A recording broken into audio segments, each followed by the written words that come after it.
back. Today I wanted to do more of a light reading, a fun reading. I don't know about you, but I feel like in between eclipses right now, there's very potent, heavy energy going around.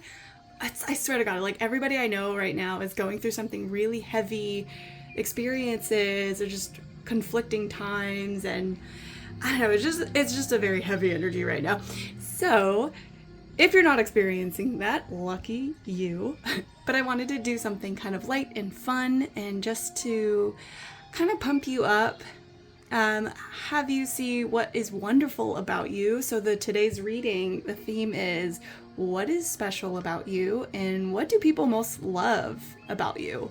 So I have 5 piles. Group number 1, group number 2, group number 3, group number 4, group number 5. Timestamps will be in the description box. Drop into your body, take a deep breath. Which of these cards did you gravitate to immediately? The second you clicked onto this video, which one did you felt pulled to? That's going to be your group. So I'll get into the reading right now and then I'll meet you in your pile. Hi, group 1. You chose the library card, Take Control of Your Narrative. Also, the number 22 could be significant. Right off the bat, I was getting this energy so what is special about you? This first, I wanted to pull some cards to be the center of your reading, like what's around your energy. So right off the bat, I'm seeing possibly a bookworm, or if you're not much of a reader, you're also you absorb information. So it could be through podcasts. Maybe you follow a bunch of different accounts where you're learning a lot. You watch a lot of documentaries, or you seek out a lot of information and absorb knowledge. That sense of curiosity that you have really guides you. It's like a very playful energy. Also, just immediately, Belle from Beauty and the Beast came to mind. So maybe you resonate with her and her library. Maybe you have a library or want to have your own personal library. Now, I'm also seeing Pinocchio because of the strings. With this, too, I'm seeing playful, so very open, playful, curious energy. But I'm also seeing with take control of your own narrative. There's also a wisdom behind this playful energy, like where, I don't know, your life story. So we see all these books here, right? And that could be your life stories, all the versions of you that exist. And so it's like there's this awareness. Like I think of this like this is your personal self going through this life. But yet there's this other awareness of you that exists that sees life unfolding, how all these versions of you unfold. It's like this inner knowing that, I don't know, like you're bigger than this story. Like you are in control of what story you choose to write. So I'm seeing you do have a good connection to what's called your higher self. It's the self that exists beyond just this material world. It's kind of like your oversoul, if you will. So it's guiding you through this life, but there's such wisdom from that perspective. And maybe in your life with your connection to others, they experience that inner knowing that you have that guides you, and you can help others with this too. So even though events may happen in your life, it's like you have this unique perspective to see how you want to look at the narrative. How do you want to write this story, right? A lot of us can get trapped into thinking, well, this is just how it is, and this is how life is. But we all know, or I think not everybody, but you seem to know that you are the perceiver. You are the one who chooses how to take all of those elements of your life jumble it all together, create a story, and how is that story going to propel you into different directions? So this is why that playful approach that you seem to have is a really great ally. So that's beautiful. I love that. You sound amazing. So then we have, okay, the goddess Bast. Forgive me, if I mispronounce it. And that literally says play. So that's cool. She is the Egyptian goddess who, I think like cat energy. Oh, I think I have, hold on one second. I have this little statue. This is perfect. There, we're gonna put in your reading. So you could either have a cat or you just have very cat-like energy. So maybe you're, again, a curious cat, or maybe you like visiting with people, but then you also like your downtime. You like to go away and be on your own, and this is where you kind of connect to yourself when you're in your books, when you're in your, or just whatever source of information you like to get. So there's a lot of like quiet time, but that's your fuel. You come back out and you like to, you want that attention, and you are, you get that attention a little bit, I'm seeing, or quite a bit, because you have a very big energy because of that. Because you're very unique. You're very authentic to who you are, and I think it's because you develop this intimate relationship with yourself and connection with yourself. So Bast also has this regal energy to her. So even though it can be very playful and childlike and open, there's also a sense of respect around this energy. Now for the astrology cards, we have Scorpio. Ooh, so this is definitely an intensity to, magnetic. That's interesting. Then we have, Virgo. So, okay, definitely analytical, detailed.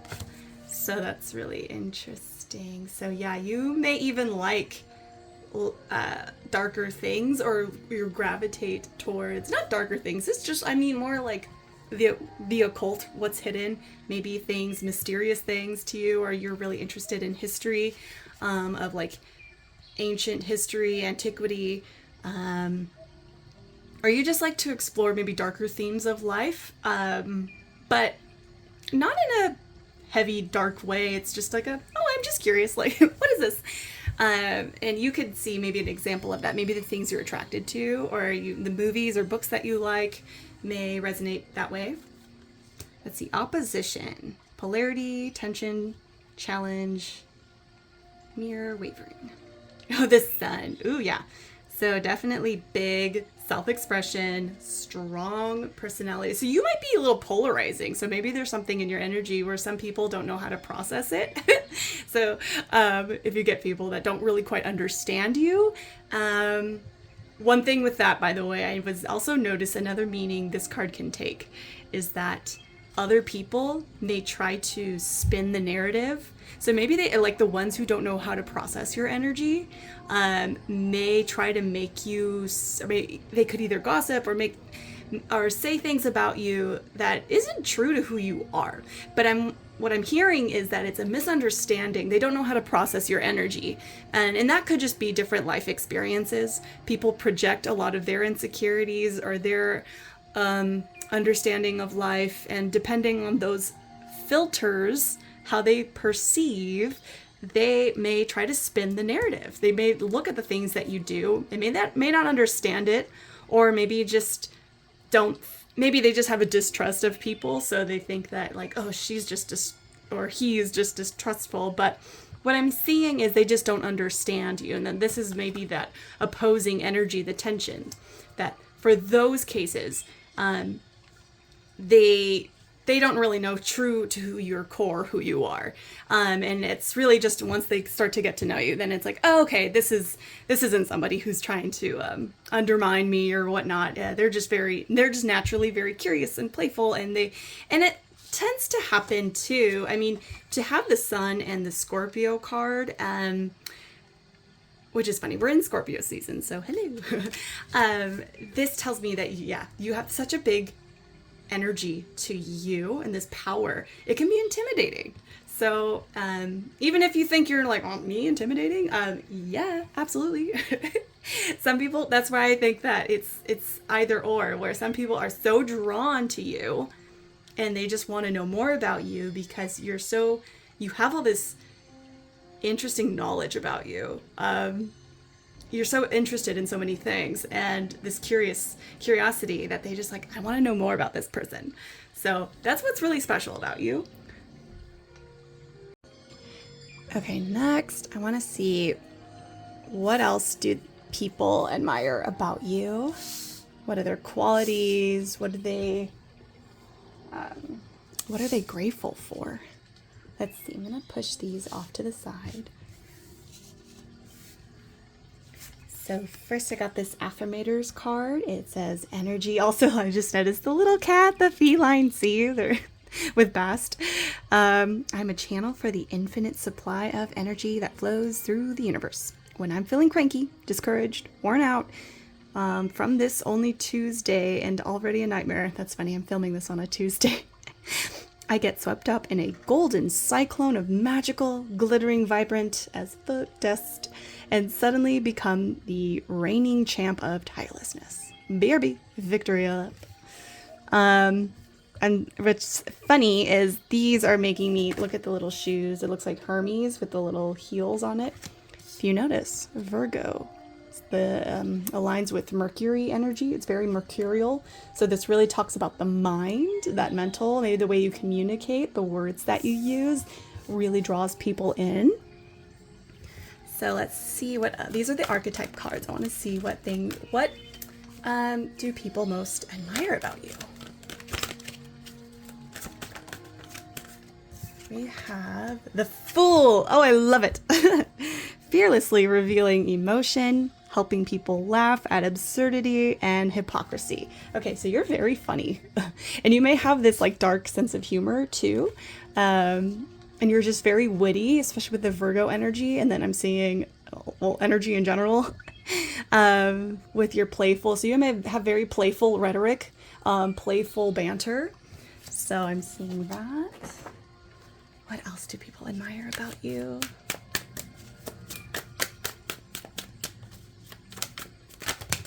Oh gosh, too many. Let's see.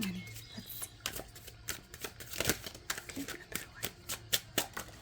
that flew out. Visionary. Ooh, yeah. So definitely, this is why I feel like you can connect to higher realms, and you may not realize that you're doing it. Maybe these ideas or visions just kind of flow through you, but because I'm seeing this connection to that higher self, it's like you naturally dip into these planes and grab these like ideas, and it happens so naturally, which is awesome. But yeah, you very creative energy.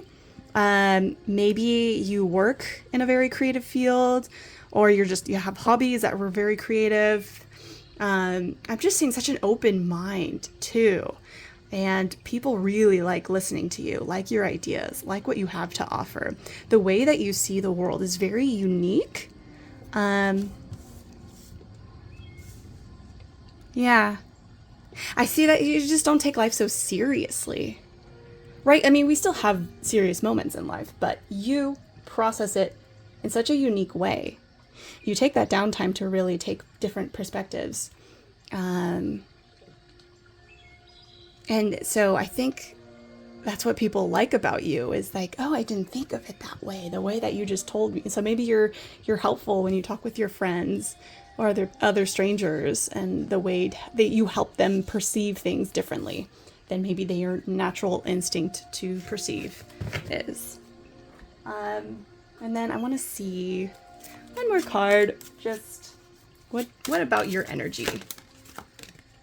Creativity, we were just saying that. So we have visionary, creativity. So absolutely, I'm seeing these lamps. So lots of great ideas. I hope you are putting that to use. Any ideas that you have, write them down. Any dreams that you have, definitely start. Don't hold back. because you are gifted in that area. Okay, what are your greatest qualities? Okay, that just fell out. The outsider. Interesting. Wow. What I'm getting is definitely that childlike play. Again, once again, being reaffirmed. You're very childlike mind. But because you stay in that open state, this is where you get those ideas. I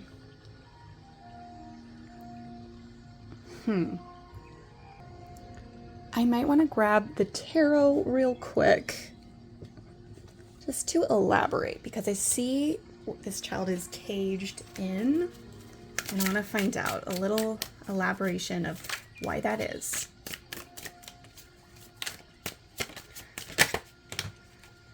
Let's see, we have the Seven of Wands, the Hierophant, the cats again. See the little Egyptian cats? That's funny. And then, oh, okay, these came out. Ooh, ooh. So 10 of Cups and 4 of Wands. Ooh, wow, wow, wow. Let's bring that in more. I'm going to move these real quick. Okay, so I'm seeing, it's funny because I kept noticing this, and I heard chain breaker, and I saw the lock, the gate was chained, and the Hierophant card. Look how he has these keys kept under wraps, under wraps. That's what I heard. So I feel like you challenge traditions, or any kind of like stuffy, rigid ways of doing things. Maybe you, by being in your authentic energy and your creative, childlike self, you open the gate for others to be that themselves. So maybe others will have this, like, it's like their inner child is locked out. You know how to persevere. You know how to challenge these established rules or society's rules, or that stuffy, weird, like, fixed ideas that we have to be so serious all the time.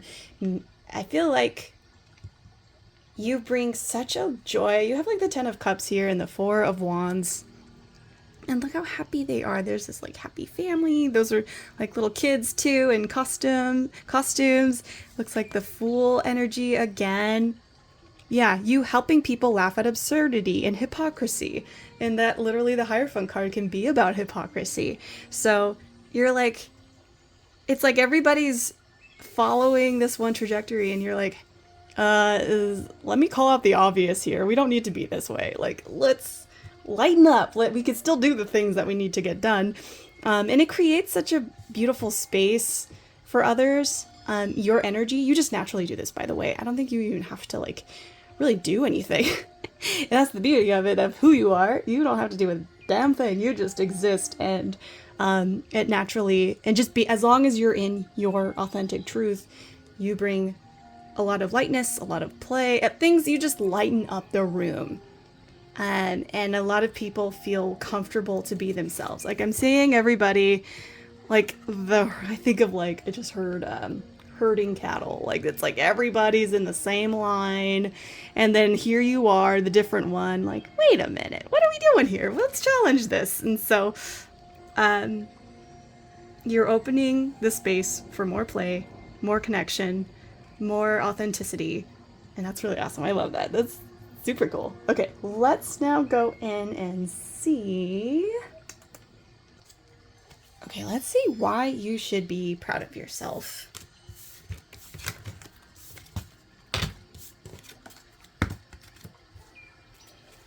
Okay, why should group 1 be proud of themselves? Ooh, we have patience, recognition, and reward. Ooh, okay, so maybe you've been going through challenges, or maybe there's just been a series of those in your life where you really had to practice the art of patience, planting seeds and waiting for the gestation to take form, take root.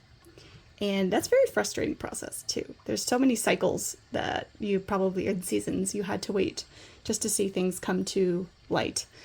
And I'm seeing that you have this, especially with the visionary, the childlike, like this kind of, it's not easy. But because you have this due diligence to your goals or to just whatever it is that you seek out, you have that ability to be calm and centered. Not, of course, not always. Not all of us are always going to be this like perfect, but what I'm seeing and what others are, what is special and unique about you and what you should be proud about is that you have that ability to let things go, to let things grow. And because of that, maybe you have seen recognition and reward for it, but if you haven't, it is on its way to you. Like, hey, I'm hearing this from more so from your guides. Like, you've been doing the work. I'm seeing this, and I was thinking back to the Four of Wands. So it's like you're creating this foundation for yourself, these peaks and valleys, this ascent up the mountain. So it's like because you believed in this, you believed in your ideas, you believe and continued to climb up those mountains. And even if you didn't have any clear sight at the end, you just had faith and you trusted it. And because of that patience, it's like I'm seeing things really fruiting for you. And yeah, expect some rewards to come in or some recognition for that. And however, I'm going to leave that open-ended, however that one wants to show itself up. The back of the deck. Passion ignited. Oh, okay. This fell out. Foundations and achievements. Look at that. This is just more validation. So this is beautiful energy coming into you because you've been choosing every moment, even when it was getting tough, even when it was getting hard. You could have given up. You kept choosing to hang in there. You're getting these rewards coming your way. You're gonna be like, this is why. This is why it was all worth waiting for. Okay, next, let's see, what is your hidden potential?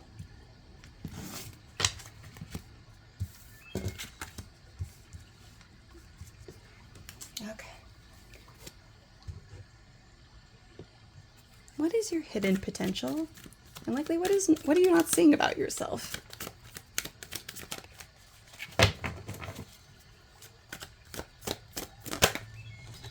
Higher power, wow.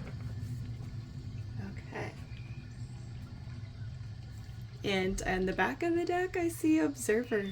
So, higher power, number 4. Again, 4, foundations, achievements. 49, Observer. I don't know if you remember me saying earlier that you have a connection to the higher realms. It's like you keep your head up. You keep looking and connecting to this higher version of yourself. This is where the visionary ideas come in. You're literally, they're like bestowing these insights, these breakthroughs. I'm really getting to that. One of your big purpose in life too is new energy coming in and seeding itself into the planet here. And it doesn't matter what job you're doing, what hobby it is, or volunteer work, or just what you naturally do. You have a special connection with this divine guidance, this bigger, your higher self, your guides. I really encourage you, if you're not ready, to really practice and develop this with your intuition. Because you definitely have the foundation and the ability to do either channeling and again, it could be very mental energy that you feel this through. So you may not even realize you are channeling, but I feel like this might be an invitation to really start meditating or connecting, whatever. Some people can't meditate, so even if it's just walking, so when you're in that flow state when you're in that flow state, however you get there and achieve that, this is where you get your downloads, your information. Because you do have this unique ability to see from all angles of life. So this is more of your hidden potential, is that you do have a strong connection to this divine energy, this divine access, and is inviting you to really take the time to downtime. See, with the moon here, to really connect to this, because you do have this ability to perceive much bigger than what others can. This is going to probably tie into other things that you're calling in and channeling into your life. So that's really special. Like, I'm seeing doing more internal self-exploration, maybe at night or just when you're having that downtime. Notice any synchronicities, any patterns. You have a really strong ability to notice patterns. Pattern recognition, I'm hearing. So use that gift, because there's something in that is going to play out in your future. So developing that connection. So rather than just dismissing it, write it down, or record it, put it in your notes app, whatever insights you get, and then notice over time, once you kind of like reflect back, what some patterns might emerge from that. Because if we're just having that thought, it's elusive, it just disappears, and then we kind of forget about it. But once you start tracking these ideas, these perspectives, these higher insights, or through dreams as well, because nighttime again is coming through, any powerful dreams, and you'll know this, you'll wake up and you're like, why did that dream feel important? It could still be kind of random, but something about it felt important. When you have those moments, write that down. Because there's something in your intuition that's like trying to make itself known. And there's some spiritual guidance that's been trying to come in for you. So that's your hidden potential there that I just wanted to point out for you. And then to wrap up this reading, I wanted to pull from a Rumi Oracle, a message from Rumi.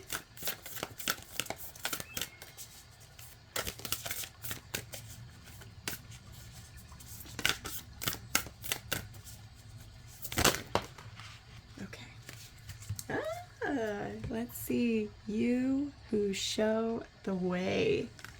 Way shower. Okay, that's why you have such a divine access to this higher power, and whatever that may be. That could be God, that could be whatever God you follow, or just that cosmic energy, that source energy.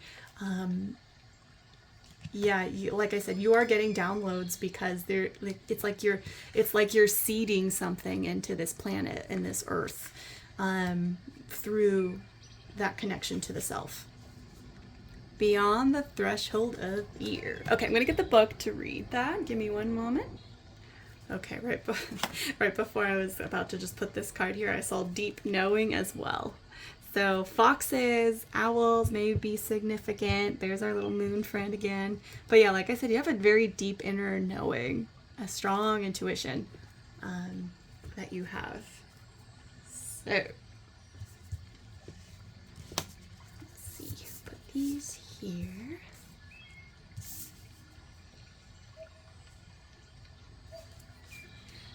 Okay. So firstly, I just noticed this brief little introduction. It says, the logical mind runs away from drowning. Lovers accept drowning in the sea as their destiny. The logical mind finds consolation in reaching a level of comfort in life. Lovers are focused beyond their own comfort. So one is that I noticed there is a nod to your critical thinking, your ability to use logic. However, it is very intimately tied into your intuition, and developing that intuition as being at the forefront of this reading, because you do have a very strong connection. But I think it just needs to be like kind of wakened up, like maybe it was in stasis, maybe and maybe you've gotten nudges or signs about this, but you just haven't really explored that part of yourself. So that was the first thought, is like, you have the ability to see beyond just logic, but you use logic as the ally to your emotions, to your intuition. Now, for what the book says, even in your unquenchable passion for service to humanity, to the world that offers you so much, there is a time when your most powerful offering is actually and most simply that of your presence. You show the way. You who inspire through how you choose to live and be. You who sometimes think yourself to be invisible. You who consider yourself to be of no particular or exceptional worth. Yes, you.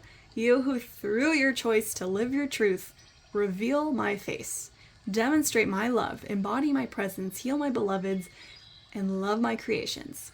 This oracle comes to you with a special message. You are an inspiration. You are helping those around you, and even many of whom you are unaware. You are doing this because this is your path.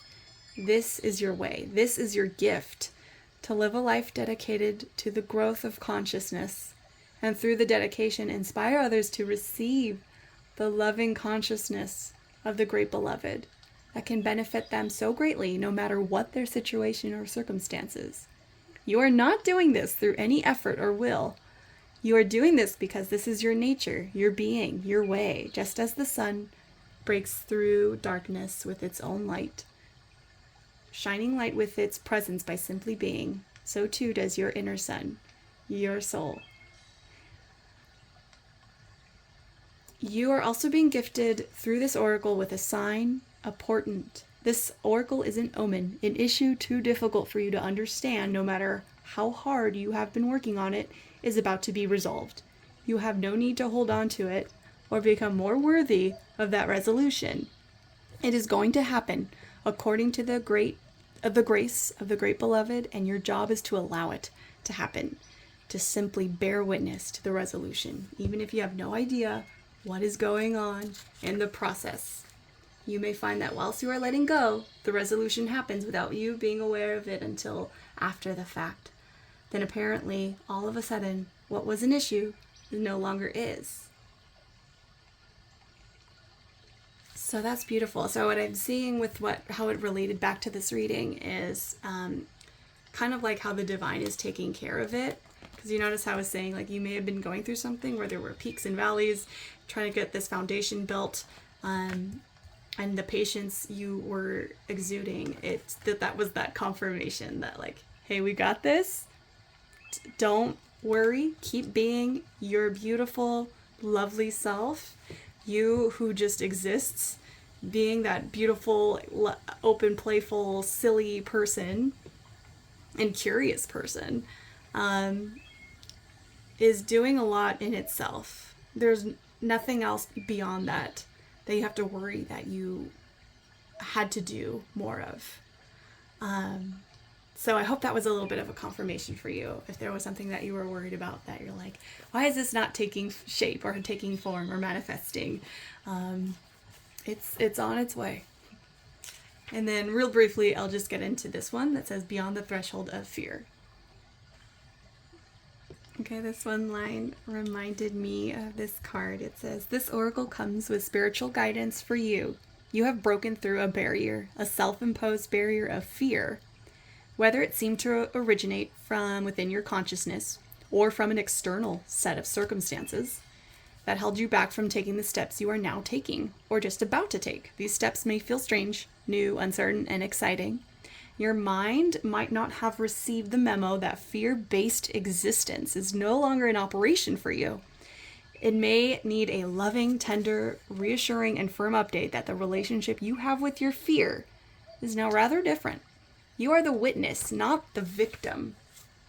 So this is the observer. Like, I would say that's the witness card. You don't collapse under its weight. So give your mind the memo. Get used to the new way and take steps. Test your legs. You'll find them powerful and ready. Trust in your vision without the murky filter of fear. And it's sharp and clear. You can see what is meant for you, what is true for you, what is beckoning you forward. Take the running leap. There is no darkness and light for you anymore, just life, living, free and clear. I'll be running and flying beside you. We'll soar and dive and rise together. Let's, oh my gosh, look at that. Let's play. So, I love that. That's such confirmation for you. It's just a reminder of your energy, your natural ability to tap into this and to maybe give that back to yourself, because maybe we'll get too lost and pulled by the current of life circumstances.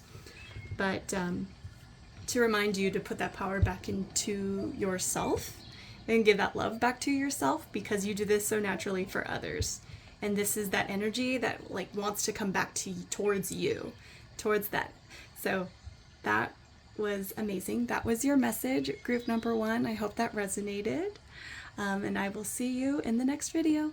Take care. Bye. Hi, pile 2. This is your reading. You have chosen the Stars card. It's you can manifest your every wish. And the number 5 may be significant. You too, I'm also noticing a bunch of books just like pile 1, so you may also be a bit of a bookworm or just love reading, love information, knowledge, learning about the universe, or just life in general. Definitely a dreamer kind of energy, big thinker. Let's see, so these cards, I'm going to pull out from the Goddess and Siren deck, as well as my astrology cards. Pull out of my ass. That's where I get all the cards. Sorry. So this is going to be like your center of the reading, the energy that I'm kind of seeing around you. So we have Lilith. I love it. Equality. That's powerful. Okay. Then we have your North Node, 4th house, Mars, and then this is talking about mutable energies or mutable signs that are flexible, open. So I'm going to see how this all kind of ties in together. Let me move this away from the glare. So right off the bat, I am feeling such a strong creator energy. Not just, I mean, first it says you can manifest your every wish, but it's not like you just sit around and think. It's like you have these great ideas, but then you also go out and make them happen. I'm seeing that confirmed with the Mars energy, where it says I act. Mars is ruled by Aries, so maybe there might be some Aries in your chart. You may have some fire signs in your chart in general. And with that, it's like you're compelled to create and make things, and you're the builder is what I'm saying, especially with this 4th house energy, which talks about foundations. And I'm seeing this house. It's like you go out and you make things happen. You get shit done is your kind of energy. And what's interesting about this, or what I love about this, is like the North Node, it tells me that you really have a sense of direction. And maybe you don't really know, or you don't know the why behind it, but you're just, the convictions behind it are so strong that you are, each leap of faith that you take, each step that you take, you're just so confident about it. You're like, I'm going to do it. I don't know what the results are going to be, but I'm just going to trust myself and get through this. You have a deep sense of trust in yourself, and that's really developed. So that's what's really special about your energy, and it's almost kind of spiritual in some ways, because you have such a growth mindset. You're like, I'm gonna go and I'm gonna make it happen. I'm gonna figure it out. You're that go-to person when we want to get things in the books, get things done and taken care of. So you may be really good too in the work realm. You might be one of those doers. Everybody can trust you because you're gonna have it handled, rather than sitting around waiting and dreaming. With this Lilith energy, so there could be, and I see equality, her energy is very dominant, feminine side of her. It's a very masculine energy too. Overall, I am feeling a more masculine, and masculine doesn't matter what gender you are. We all embody these parts of this, are female and masculine. But with you, that masculine energy really comes out in the way that you do things and handle situations. So, sorry, my cat. Okay, I had to let her out. So with Lilith, there's this sense of justice behind you. You might be like a strong feminist voice, or you just won't tolerate or stand for injustice, and you speak out. Maybe you're very quick to say things.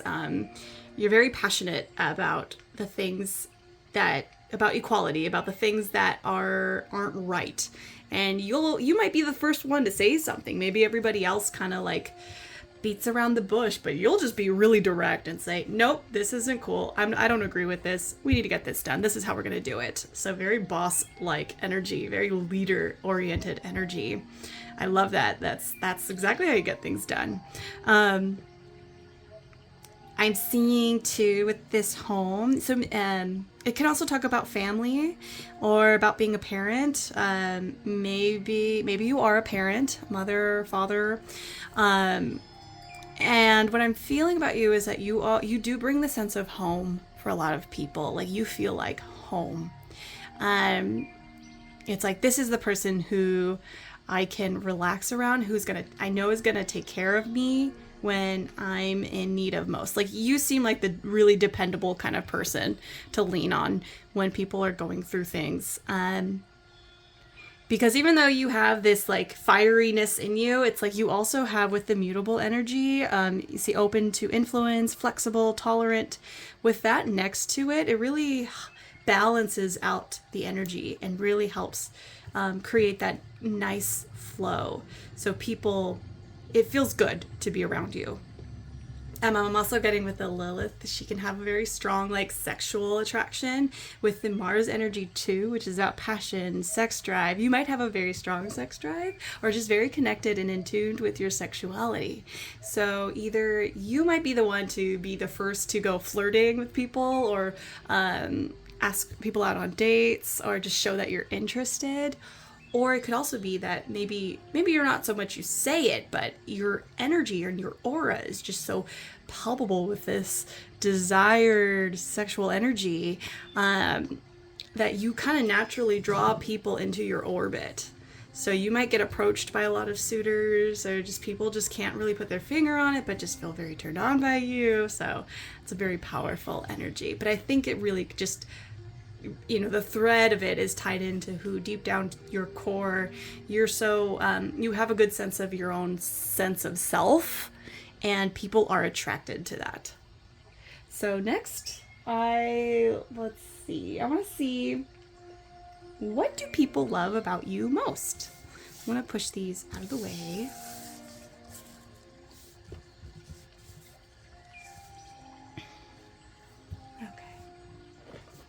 What do people love about you the most?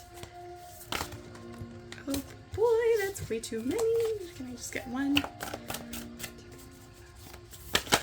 Okay. Earnestness.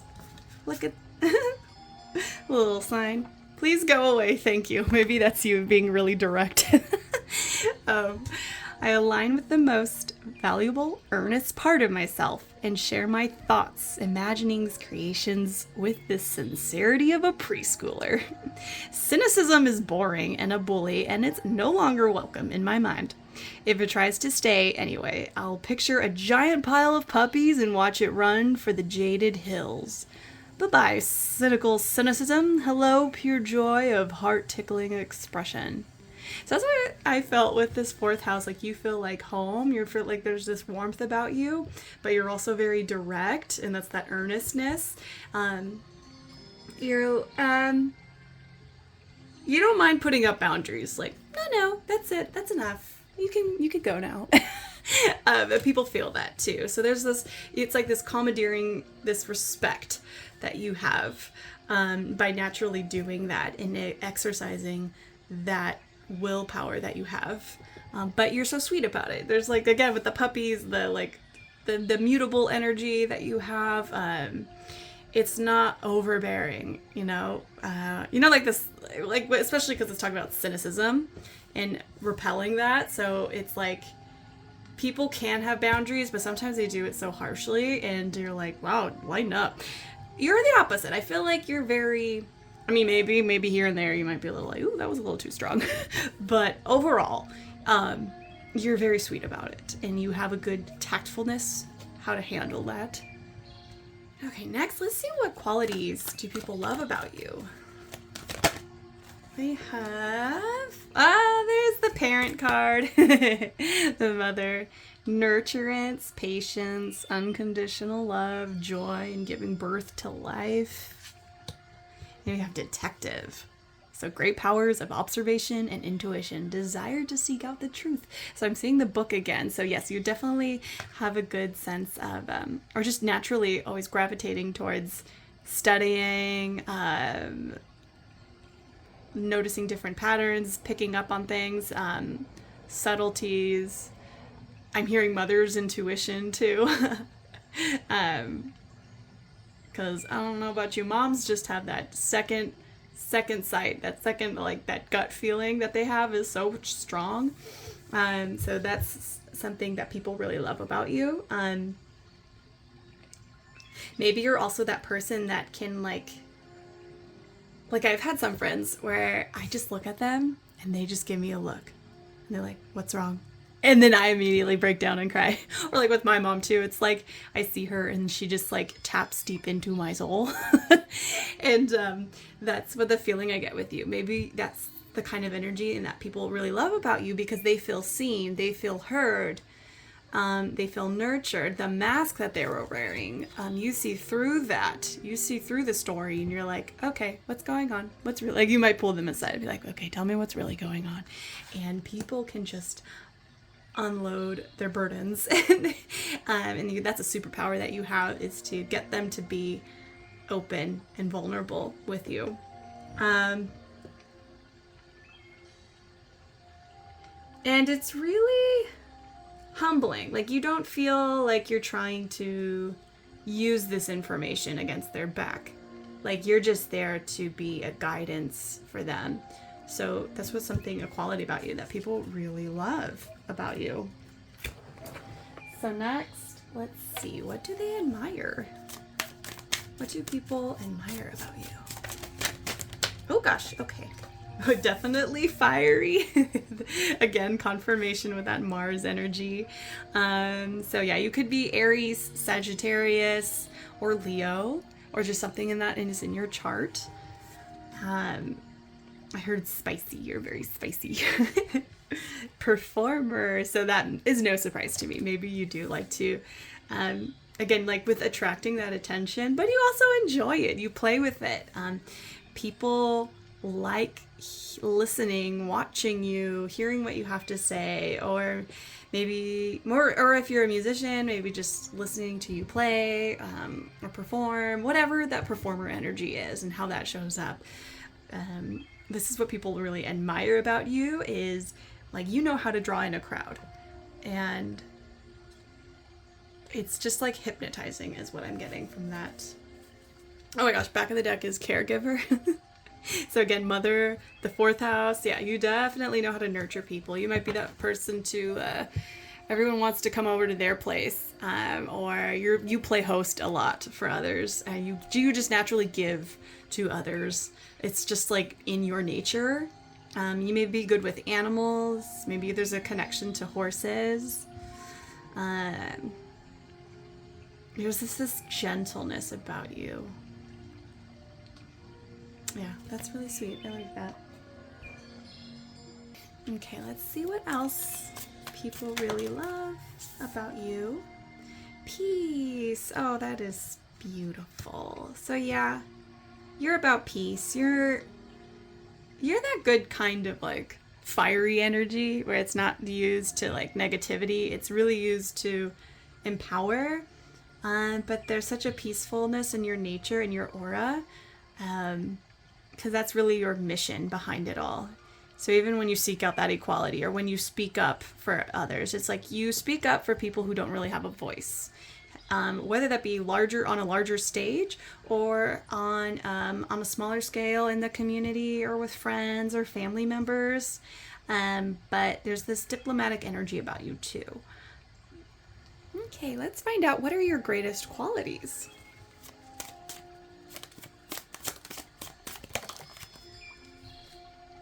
New vision. Oh yeah, so this is really confirming what I'm seeing with the stars, how she's looking up into the sky.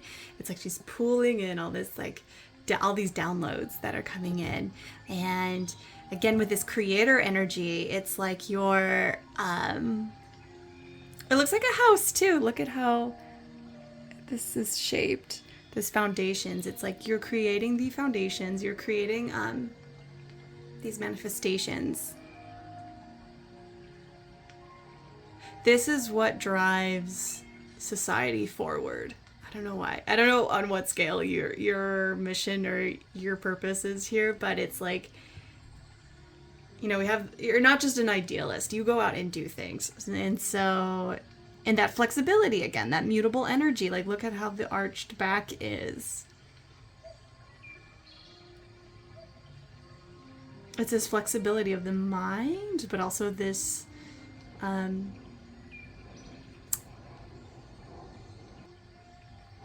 but also this desire to see things through to its end.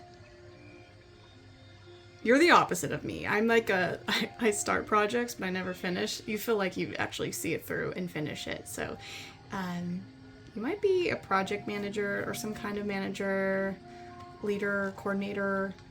I don't know. Something, if that is you in the work realm.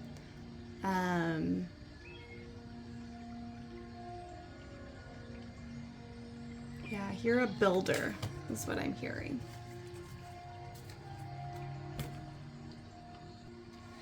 Let me find out with the tarot what this new vision is about. More in particular. What is this new vision about?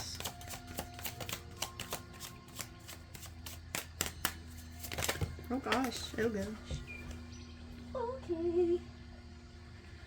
You got the World card. If you noticed, I didn't really point it out, but it is on the card. It says the world. The world. Ew. So you might be a traveler. Maybe that's where you get your ideas. Maybe you are, and then I think of the world, I also think of like online, the internet. So maybe you're, and especially with the performer card, maybe you have some kind of online presence about you. Maybe you're a travel blogger or something that, where you just naturally talk about your travels. But also I see like other cultures, other societies are giving you these ideas. And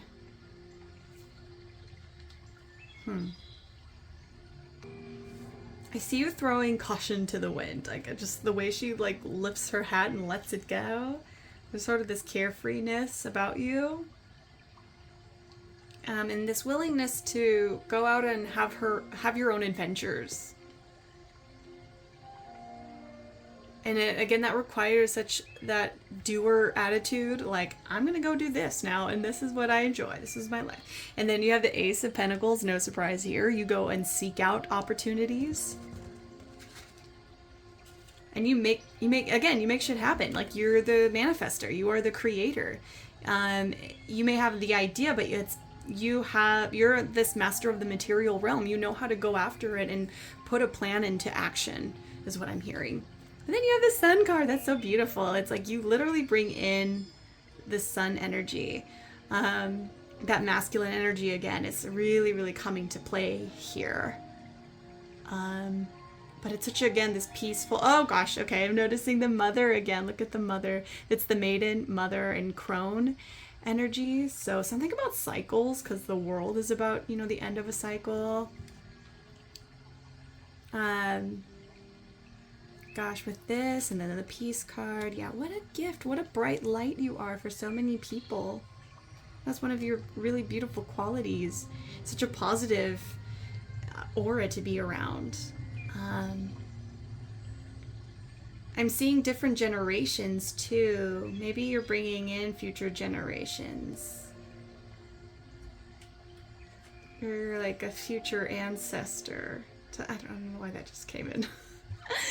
I just noticed in this Four of Pentacles, I don't think I've ever paid attention to this. There is a house there. So family's a big deal here. I'm really strongly getting family. Or just in general, a community. And that's something you're nurturing. Maybe that's where this vision is coming into. Maybe that's something yet to see. Or maybe you're in, I don't know what you're currently working on, your position right now, or what your mission is in life. But I feel like it could really be strongly tied into family. For future generations, you're building something. Again, with this house, we're seeing so much confirmation. It's like you're just building this home for people, your community. You're building a space for people. It's like, I don't know what that is, but it's playing a huge role in your life. Maybe that might mean something to you guys, or maybe later this might be confirmation, but I don't know. Yeah, this house is coming in. Okay, next I want to see, what is your hidden potential? What are you not seeing about yourself? Let's see. Okay. What is your hidden potential?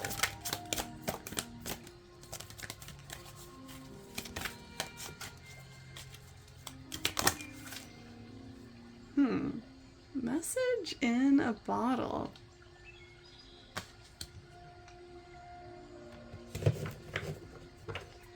On the back of the deck, serendipity. Interesting.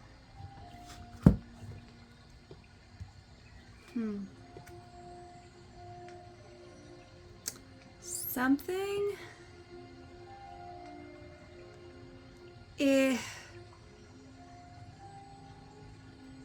Something's about to make itself known to you.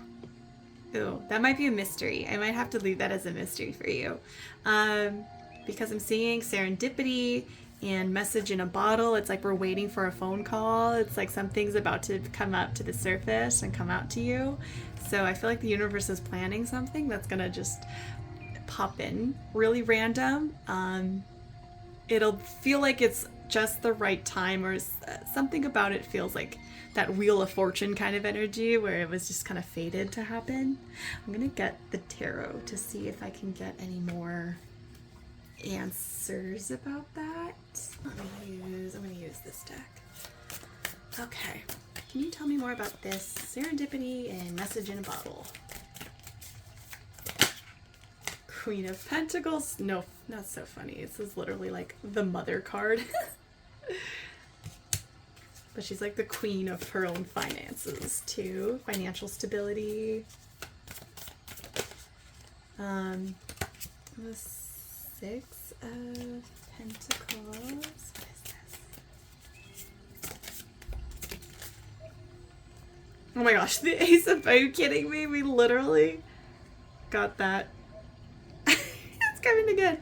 This is definitely coming in through finances. Okay, maybe that's something you've been struggling with. I see the Five of Swords here.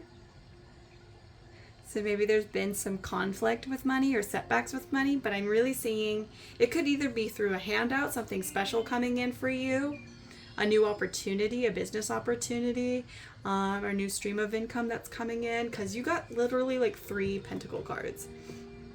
So maybe there's some unexpected money coming back to you. Maybe maybe you might find some unexpected money coming your way. And it could be in the form of like gifts or a return on your finances, or something is about to happen where it's like, it's a kind of a surprise. It's serendipitous. It's just like, oh, I wasn't expecting that, and it just kind of came my way. That's perfect. I really needed that at this time. So that's really cool.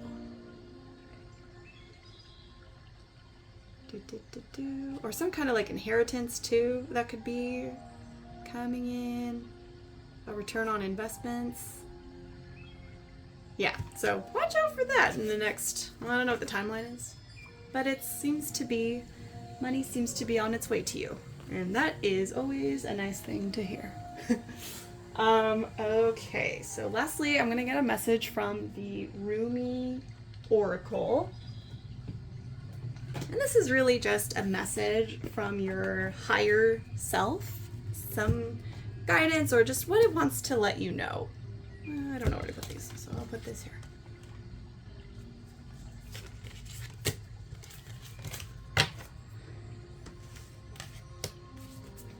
Let's put the Mother card.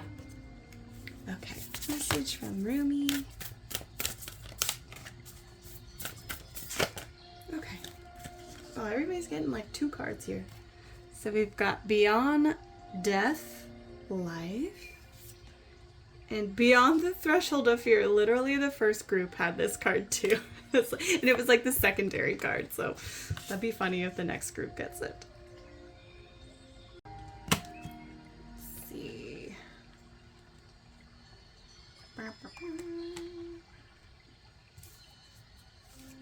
Okay, I'll read from this. This is going to be the main card, and then this is just, I'll kind of supplement it a little bit with that card.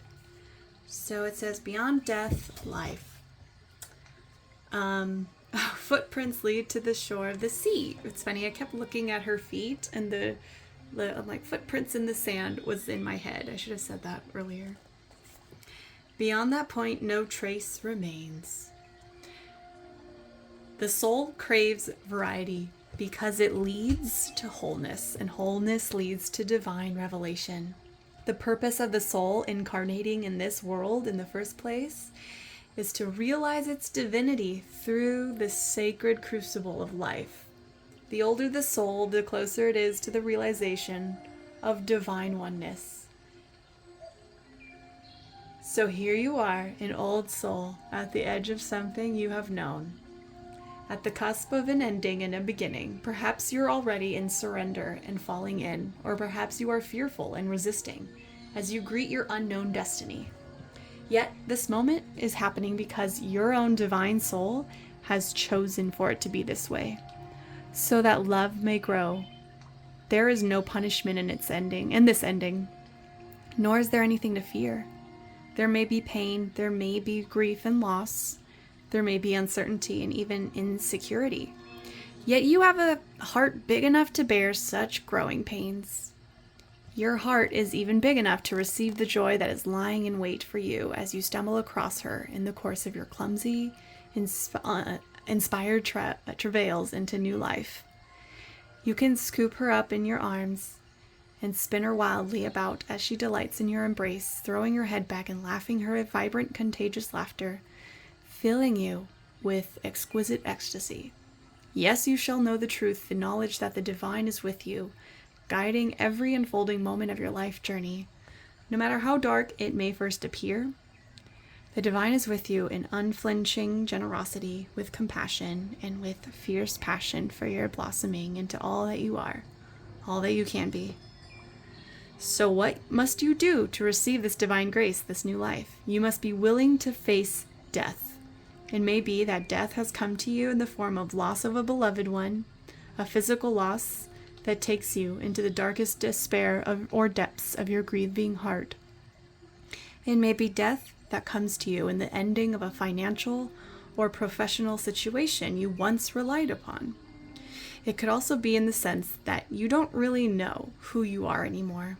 Old identities have shown themselves to be inadequate, inaccurate, mere ego masks too small for the great being that you are starting to suspect you may be. Your death may be a choice to let go, to take a step in a new direction, to move house, to end a relationship, to change career or step away from a religious or philosophical tradition, or a group or teacher. Your death may not feel as though it has come by choice at all. It may be a sickness that leaves you feeling helpless, a relationship or other life circumstance changing when you wish with all your heart that it would not. Your transition through this death may be triggered by an inner feeling that you cannot quite pin down. Nonetheless, it powerfully propels you away from what has been and towards untapped possibilities, perhaps even towards great confusion as you encounter life in a new way, feeling even somewhat unprepared and uncertain as to what may lie ahead of you now. How you deal with this grace, hidden though it may at first appear to be under the cloak of crisis, is up to you. You have enough spiritual intelligence to shift perspective and to choose, if you wish, to rest your inner gaze upon what lies beyond death. Gaze instead upon the new life that is calling you. When you know deep within that no matter what experiences you have had in your life that you are untainted, you will be more easily able to trust in the love that the divine has for you. You won't question your worthiness, and therefore you will trust in life more easily and more fully, no matter how much it asks of you at times. The divine is a relentless lover. It wants nothing less than your total being to be held in its embrace. Sometimes that means we will have to give up lesser loves for the greater love. The divine one that calls us to remember our true nature. You are a beautiful blazing soul having a human experience that defies explanation and opens you up to divinity.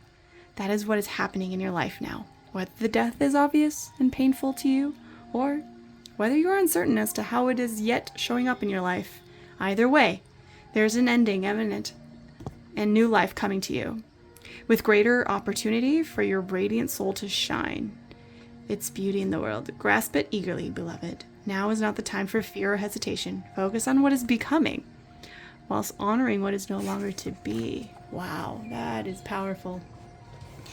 I have to point out, I was noticing underneath, I just caught a glimpse of this regeneration card.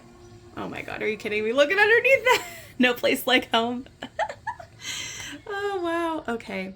So I am getting, you might be going through something, because I know we were talking about your life, like what was special about you, what people love, but just as a side note, because Spirit wants to remind you of this, there may be some really big challenges you're going through right now, but it's think of like when a volcano erupts and all of the destruction, all of the chaos that happens, but once that cycle kind of fades, all of the new growth that happens, the new life that sprouts and begins, it's like all of the foundations crumbled, but yet there's, and it may feel heavy and really difficult, but with this death comes new life, new forms of life.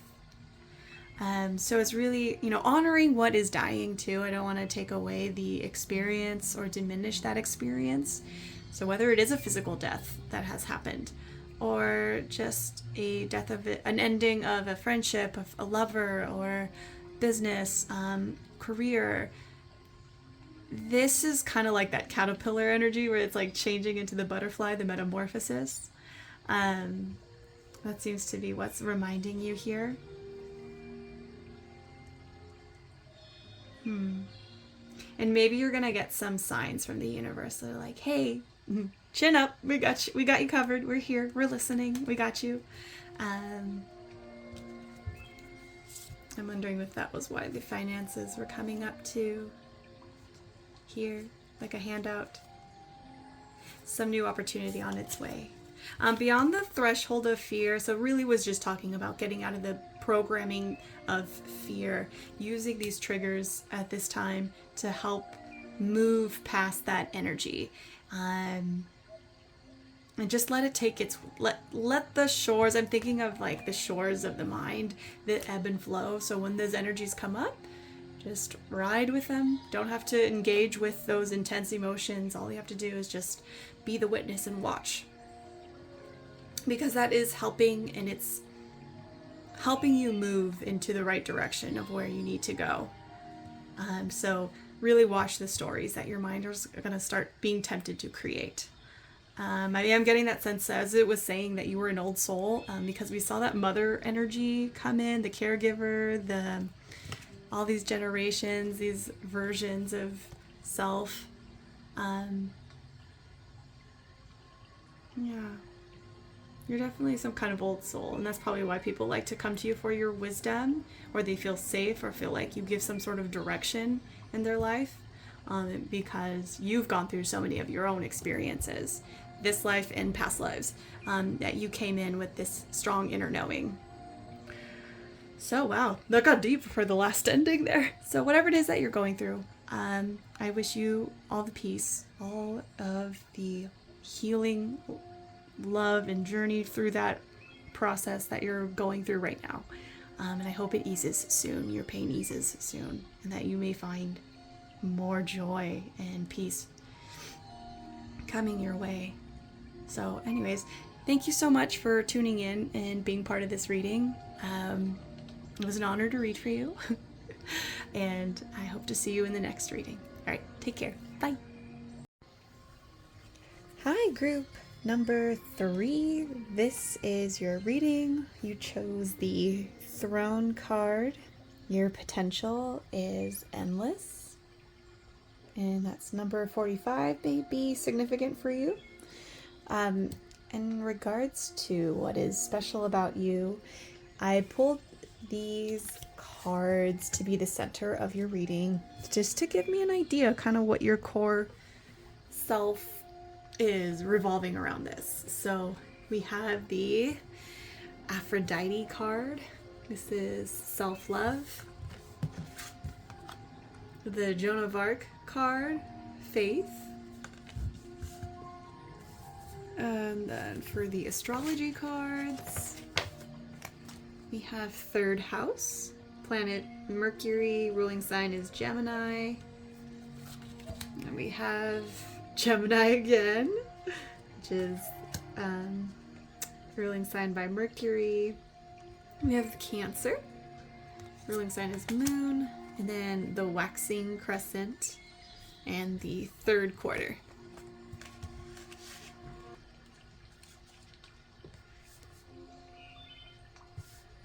I'm seeing. So firstly, with this Throne card, I first noticed these different women, and I'm seeing either that you are very collaborative, you know how to work and lead with others in positions of leadership, or just in general, just being able to collaborate and be part of a team. The other thing too I was getting is that you wear many hats. You know how to multitask and pivot, switch gears, how to show up differently depending on the task at hand. It's like all of these versions of yourself that exist. You're not just one thing. You're multifaceted. You are sometimes the ethereal mermaid, mystical. Other times you're the badass witch who knows how to throw shit around. And then we have the regal princess or queen. So just to give you a general concept of that idea of just how we can wear many different hats. It doesn't define, it limit us or box us into one category. And then I noticed with the Aphrodite card, I'm guessing that you're very attractive. You're very beautiful. People probably constantly come up to you to tell you how attractive you are. And even if you're not by conventional means, maybe it's your energy that's really attractive. So people just naturally gravitate towards you. So just seeing these really beautiful features. But not only that, it stems deeper, so it's not just surface level. I think when people get to know you too, they'll notice this self-love. Maybe there's been some inner work you've been doing to get to a space of self-love. Because that really is, at the root of it, when someone's attractive, it really comes from the inside. It really does. You've seen people that are gorgeous but can be very dense and hollow on the inside. They just haven't developed that part and that connection with themselves yet. It's untapped, and it's just funny how it changes the way we perceive the person. But what I'm getting with you is that you do have this depth to you And it's so attractive because you seem to kind of have this deeper connection to yourself. And you carry it well, especially with a throne card here. You know your potential. You exude that confidence in yourself. It's driven by a deeper purpose. I see the Joan of Arc card with faith. Now, she stood for something. So I feel like in your energy, it's kind of like the way you move in the world is kind of like you stand for something, and whatever that may be, even if it's not clear to you, I think it's just, it naturally emerges out of you, and you're willing to, I don't know, like willing to go into battle for something. It's like if it's the right cause, you take up a cause. And maybe there's some kind of volunteering that you do, or there's some kind of work that you're involved in, or just some kind of social justice I'm seeing there. The other thing about Joan of Arc, it's interesting because I'm seeing Aphrodite, who's very feminine, sensual, and then we have Joan of Arc, who's very like kind of this more masculine energy, but also not as revealing. Joan of Arc wore armor in battle, but then I also know that her story when she was imprisoned wouldn't wear women's clothing. She would wear men's clothing in a way to protect herself against rape or against any kind of like unwanted attention. So she would cover herself. She ended up getting condemned for that, especially during that era in like late 1400s. That was not okay. So maybe there is something where the clothes that you wear, maybe you are very attractive, but maybe the clothes that you choose or the way you dress yourself is could be on the more masculine side, or just not what people expect. And it could be, well, it could be just because you like it, but there could also be a tinge of like self-preservation, protection out of that as well. Now moving to the cards here, we have, so you could have Gemini or Cancer in your chart. Doesn't have to be. Could be a twin. There could be a connection to owls, books. Maybe there's, especially with third house energy, with the Gemini, really emphasizing communication. You could be like with the mental energy. There's a lot of mental energy around you. You know how to articulate things, or you're probably very witty, very humorous kind of way you express yourself. You could be very creative and expressive too, especially with the Gemini. You could be very chatty. And again, it's also emphasizing the part about being collaborative, that you know how to work with others very well.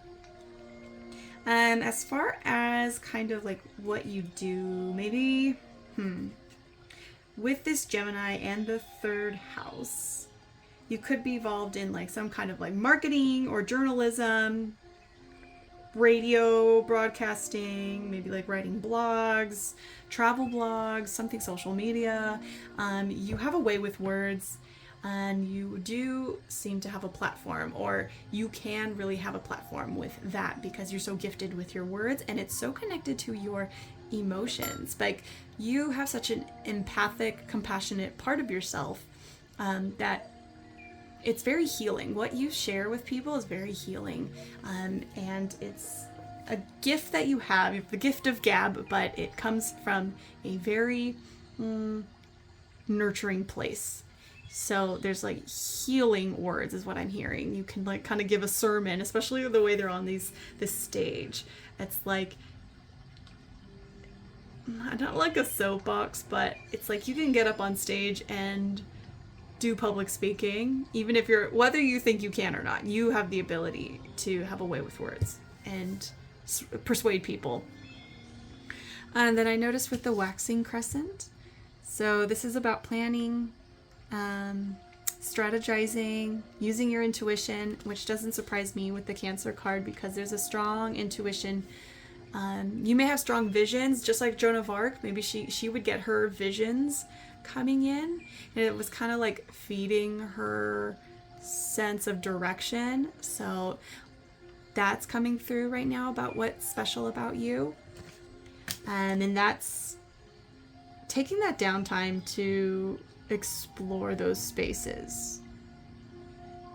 Because these ideas that flow through you are very powerful. So you're very good at that, like, planning stage, the strategizing, that, like, okay, how do I put this map together and map this out? You're very good with that. Then we have the third quarter, which is about releasing old beliefs, cleansing, letting go. Maybe you don't hang around too much. You don't get stuck in things. Like, you're very much like, all right, the past is in the past. Let's move forward. Let's clear the way. So in that way, you kind of get things moving.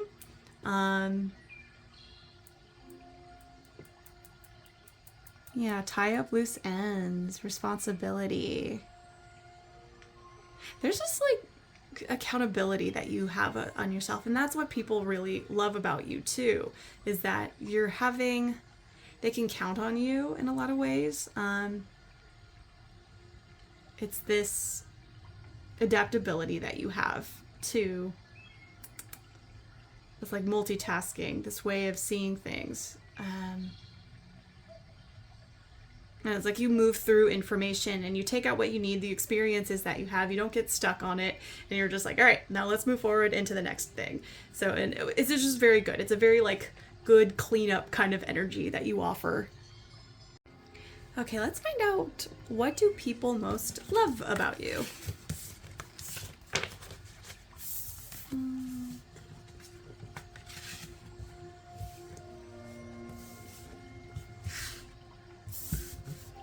Okay, let's see. What do people most love about group number 3? Okay. Dare I take all 3 of these cards? Yes. So we got forgiveness, connection. There you go. That's the whole group collect. You know how to get everybody together. That's your superpower. Look at that. Note to self. Work on witty banter about weather-related stuff. That's cute. And then you have optimism. Resilience. Oh, okay. Yeah, that's that Joan of Arc energy as well. Yeah, you're a good bridge for people.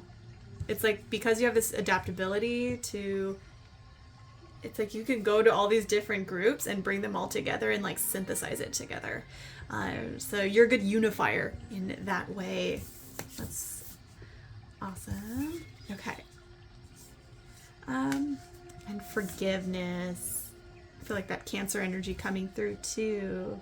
And that's that ability to kind of like let bygones be bygones, you know. Let's agree. It's a very diplomatic energy that you have, and that's where we don't get stuck on things. It's like we're able to move forward and move past things because of that kind of energy that you offer. Let's see. What do people most love about you?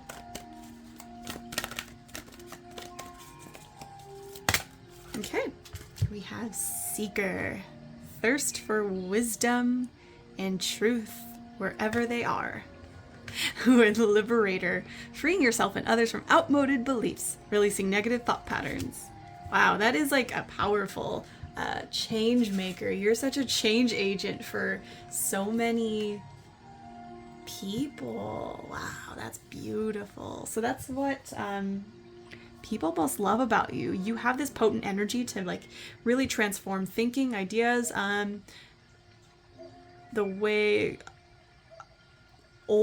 like it says, outmoded beliefs or thought patterns, because just like Joan of Arc with her connection to these higher visions, it's like the seeker in you. There's something in you that seeks out this knowledge, especially with the third house. It's like in Gemini energy, you have that mental activity. It's like you can't help yourself. You like, I need to know and explore these ideas, but it's going towards that bigger cause, and you have this liberator energy about you that people are attracted to.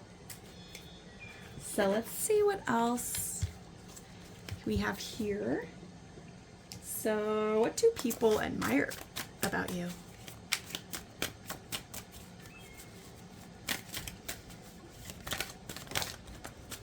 We have, ooh, detective. Especially with that mercurial energy, the Gemini, the third house. It's like your ability to see things. Oh my gosh, beauty. There we go. Yeah, I was right. People are so, you are very attractive. But your soul is so attractive too. And that's why people admire you. It's like they're staring at you and gawking at you. So if you get people, you feel like people, a lot of eyes are always on you when you walk around you. And, it could be your physical appearance, but also just, again, I'm really bringing back to that energy, that aura that you carry. It's very powerful, too. You have a really good eye for discernment of reading in between the lines of things. That's why it makes you a very strong leader, because you have that strong eye for discernment. That's cool. And then let's see, what else do people love about you, about your energy? Cleanse. All right. What was I just seeing that with? Yep, that third quarter. Cleansing of the discernment. Reflection. This is that forgiveness energy, that ability to, you know how to meet people at their depths, to connect to them emotionally. And it's like your energy naturally cleanses the room. I feel like if there's lower dense energies or negative, it's like your presence, your words, your vibration just naturally scrubs the room. It's like creating a higher vibration in the room because of your aura. That's beautiful. Wow. It's like you're like a beach cleanup, but for energies in the room. And this is like the peacemaker that you are. And that's why, but I love it because it's with that liberator energy. It's like, what do I want to say? It's like you take all of the mucky emotions or energies, if there's any kind of fear or hate or anger, it's animosity. It's like you know how to speak the language to everyone where it translates all to them. I'm looking at all these penguins, all with this one snowflake. It's like you tap into the core of what it is of the conflict and neutralize those heavy energies. On the back of this deck is anxiety, which is so funny because it's like you see all this little scrambled, scattered, chaotic energy, and it's like, here comes the cleanser that you are. It's like this, like, all of a sudden clarity is now. It's like we dealt with the energy behind it, and now we have clarity about what we need to do, where we need to go. Wow, that's a big alchemist energy right there. That's pretty cool. I like that. Okay, next we'll see what is special about you. What are your greatest qualities? Ooh, wow. Dang. All right. It's like, it's that liberator energy. It's like you come in, and I'm noticing, I feel like that's like the divine working through you. It's like you come in, you shatter ideas, shatter the way people thought, and again, just by your energy, just by a few words that you offer and how you connect to people. It's like people, when they're around you, they realize they have really powerful breakthroughs. I'm seeing it's like you're rewiring the way that they look at life. Like, that is how powerful your energy is around them. See, on the back of the deck of this, it says friendliness. It's like you know how to take, how to merge and blend all of these energies. So I want to see a little more about the Thunderbolt energy. Page of Cups, there's that artist energy. Very creative. Justice. Ooh, okay.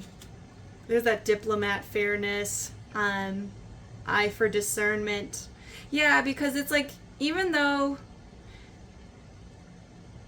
and that's how you can be on the throne. It's like developing that ability to go beyond just self-serving needs.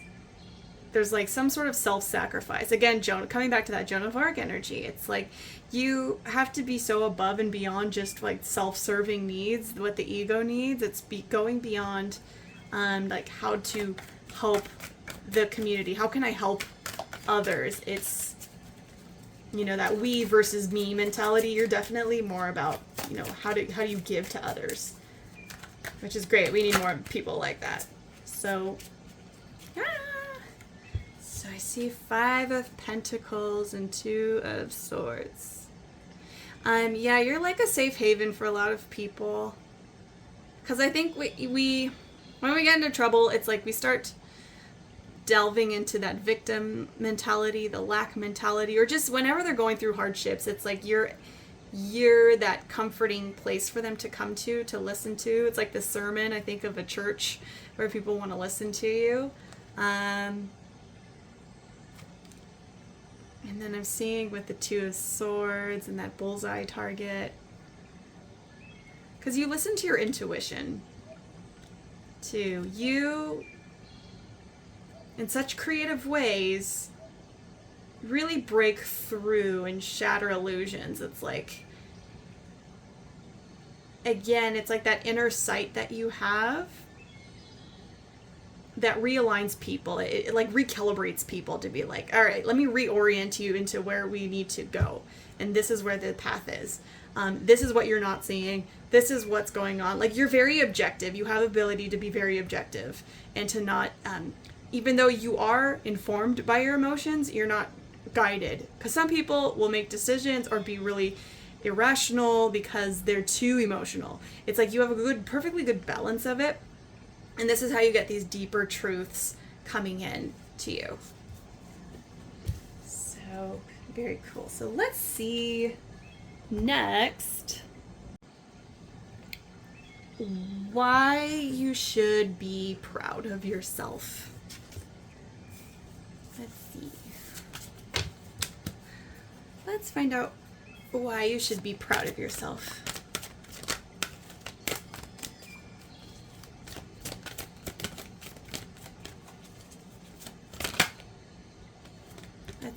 We've got new beginnings.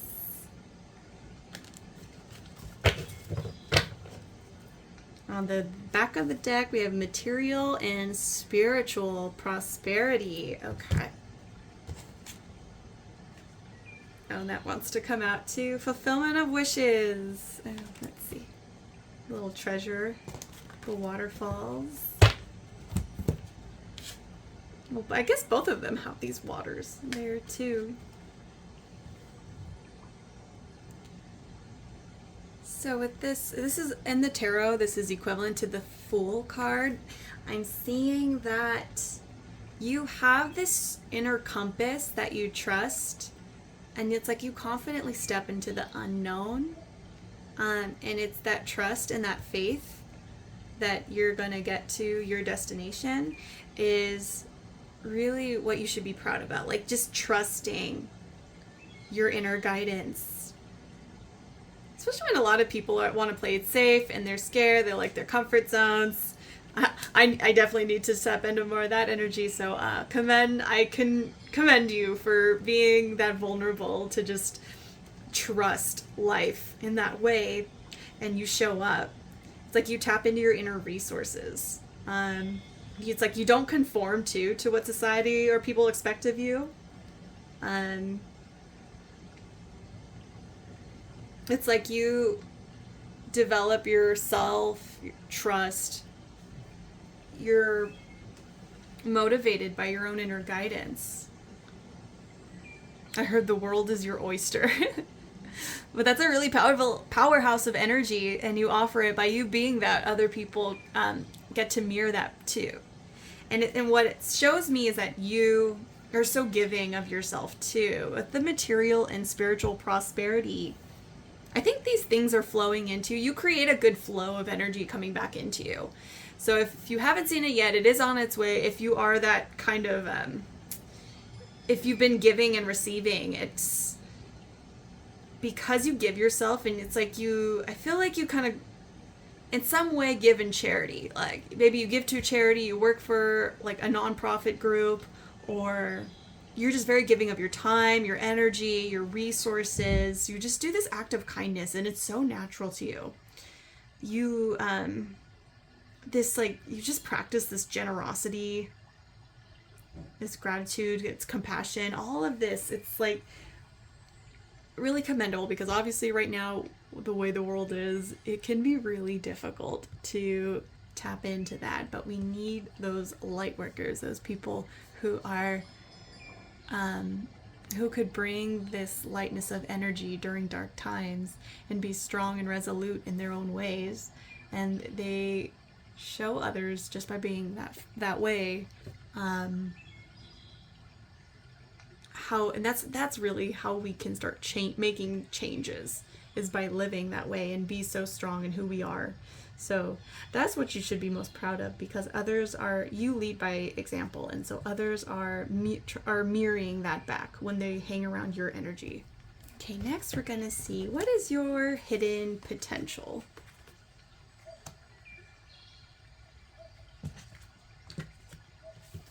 So what is your hidden potential? What are you not seeing?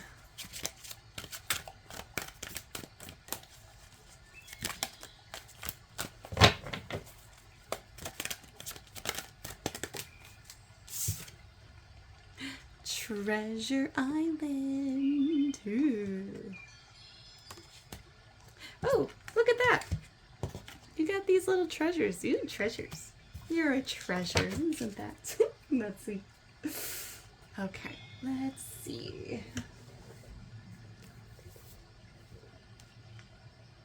Sorry, this is all just a mess. Okay, what I'm getting with this card is that you're going to be coming into some of your manifestation, something that you've been waiting for to come in. I'm seeing, because of the way you've held your energy, and through the law of attraction and through the law of vibration, your dreams are going to start to come into fruition.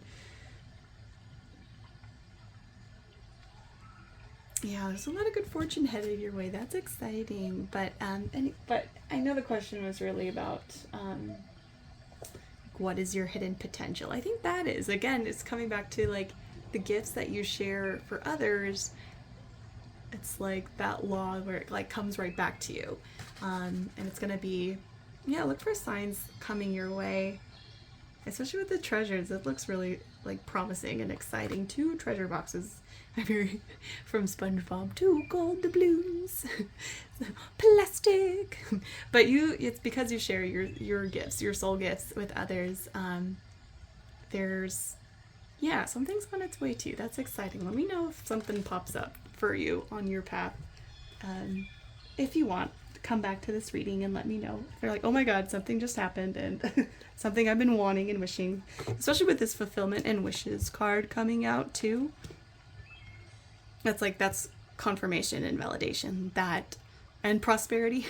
Man, you got some good luck coming your way. But it's because you again, you put in the work. You've been doing this. Like, you live authentically like this. So you're being rewarded for that. That's awesome. Okay, lastly, I want to get a Rumi card. Let's see.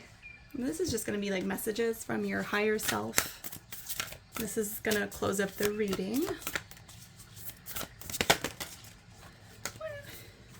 We have the Lover and the Beloved.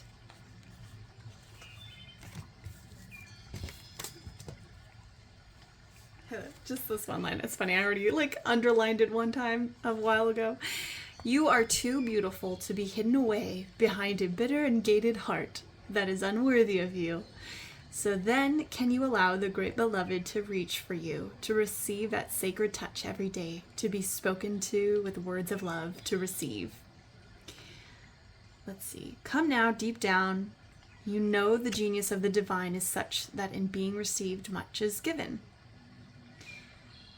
This oracle brings you a message. Something has to change in your physical world. You are in need of more sustenance, more love, more connection, more nourishment that touches your body and soul and brings them into deeper oneness with each other, with life, with love. Dare you open up and allow that love in? The great beloved has desired that this be so. Will you heed that holy desire? Will you allow love in? Say yes. If you find this difficult, now is the time to gently, carefully tend to the walls you once placed between yourself and life. Walls of tentativeness, excessive caution, fear of abandonment and betrayal, doubt of your own lovableness, and doubts based on past pain without substance. You are so much greater than these crumbling walls. They are the stuff that is designed for demolition, not devotion and honoring. Can you begin to unpack the bricks you mistakenly believed were essential to your safety and well-being? You are too vast a sea for that small puddle of thought now. The oceanic world of love is your true home, and the sun is beating down upon you. It is too hot to gaze at the ocean longingly from afar, or even stand by its edge. Strip off your layers, run to the ocean, and dive in. This oracle brings you special guidance. An offer or opportunity is on its way to you, or has recently been presented. It may be an idea you have been nurturing, or one presented to you by another person. Sit with it. Do you feel exhilaration? Do you feel energy at the thought of saying yes? Then say yes. Allow yourself to receive. There is divine encouragement in taking risks that feel wild and alive to your heart. That's cool. Like we were just saying how there was something that was coming, some treasure coming in your way. And that this Fool energy, it's like saying yes to that opportunity. Don't hesitate. I'm seeing like all of these qualities and what's special about you, but from what I just read, maybe that's something that you haven't really accepted in yourself. We're still working to understand that concept within yourself, but it was just confirmation in that yes, absolutely, this is who you are. This is where you're meant to be.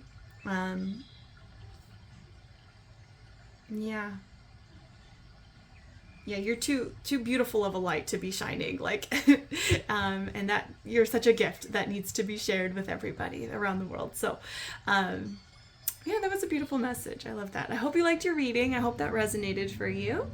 And that's the end of this reading. I will see you in the next one. Take care. Hi, group number 4. Welcome to your reading. You chose the gold card. You don't need someone else to fix you. And the number 36 might be significant. What first drew my attention was the cup she was holding. It reminds me of that Japanese art technique of fixing or putting together broken pieces and putting the fragments back together and filling the cracks with gold. So instead of hiding the damage or just discarding those broken pieces, instead the cracks are being highlighted with those fragments, with the gold inlays. So it's kind of like this really beautiful metaphor that's often getting used about the beauty of imperfection. So I think what's special about you is, despite how many times you've been shattered or felt broken, it's like you took those scattered pieces and mended yourself back together into something new, unique, stronger, and ultimately more beautiful. So I think with you, it's you sharing your vulnerability is a precious gift, and it offers so much depth and perspective. You inspire others how to tap into their inner resources and accept those fragments of their psyche that they may have been ashamed of. So even looking at her face, there's this seriousness. It's this resolute energy I feel from her is kind of like, despite everything she's gone through, she has learned how to mend herself. Now, with your reading, I did pull out and shuffle out a card, and this is going to give me the main character energy around you. That's going to be the center of this reading. I also pulled out these astrology cards and shuffled them. So let's see. We have Boudica, I think. She's like, oh gosh, I forgot what era, what decade. It's like this Britain leader, tribal leader from Britain. So Boudica, her name means bringer of victory, and you'll see here also says unity. First things I'm picking up, so maybe just some confirmation if whoever's watching, maybe you have red hair or strawberry blonde hair or auburn hair, maybe you wear glasses, maybe you like collecting seashells or just very fascinated with any kind of like, or the sea, the ocean. So with the Boudica energy, what I'm feeling, so she was like a queen, a warrior, a leader, a mother. Maybe those parts or aspects are within you. But she started a revolution after the Romans came in and violently attacked their village, slaughtering druids, burning sacred groves, even like poisoning their holy wells. But she united the tribes of the Britons and led an army that took down a major Roman stronghold. So the Romans had really underestimated her strategic abilities and her power. So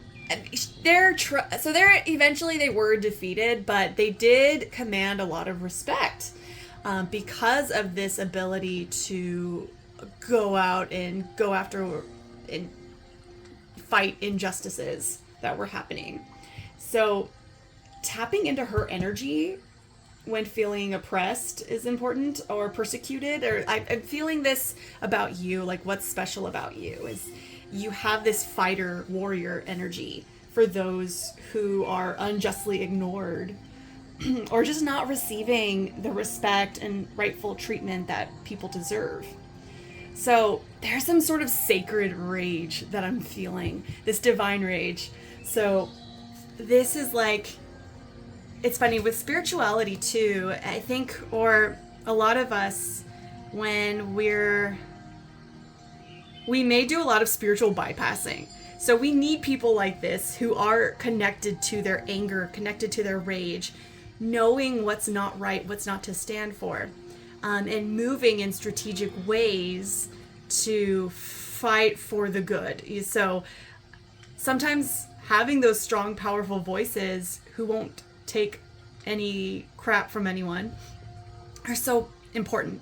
Just as important as it is to have the love, the light, it's also important to be connected to our rage and not tolerate things that are going on, and being strong in our core to speak up. And I feel like that's very powerful in your energy. So with the astrology cards we have is Saturn. Okay, so this is Capricorn energy. So this talks about your discipline, challenges, ambition, structure, very connected to karma, lessons. It's a heavier energy, which makes sense because I feel like a lot of this behind it is a heavy energy. Waxing crescent. And then you have the 11th house. Oh, okay, yep. This is the house of Uranus and Aquarius. And then we have conjunction, the 7th house and the 6th house. Wow. All right, let me just move all of this here. Okay, it's hard with that blinding spot, so bear with me. The light from the lamp is covering it. Okay. All right, so this is pretty interesting about you. So with this 11th house, Uranus, the planet Uranus, is all about, in astrology, is about upheaval, rebellions, being resourceful. So I'm hearing that you're a change agent, especially with this Saturn energy. It's like fighting injustice. So there's something in your energy that lends itself to fight for disadvantaged groups. It's like you're a voice for the collective.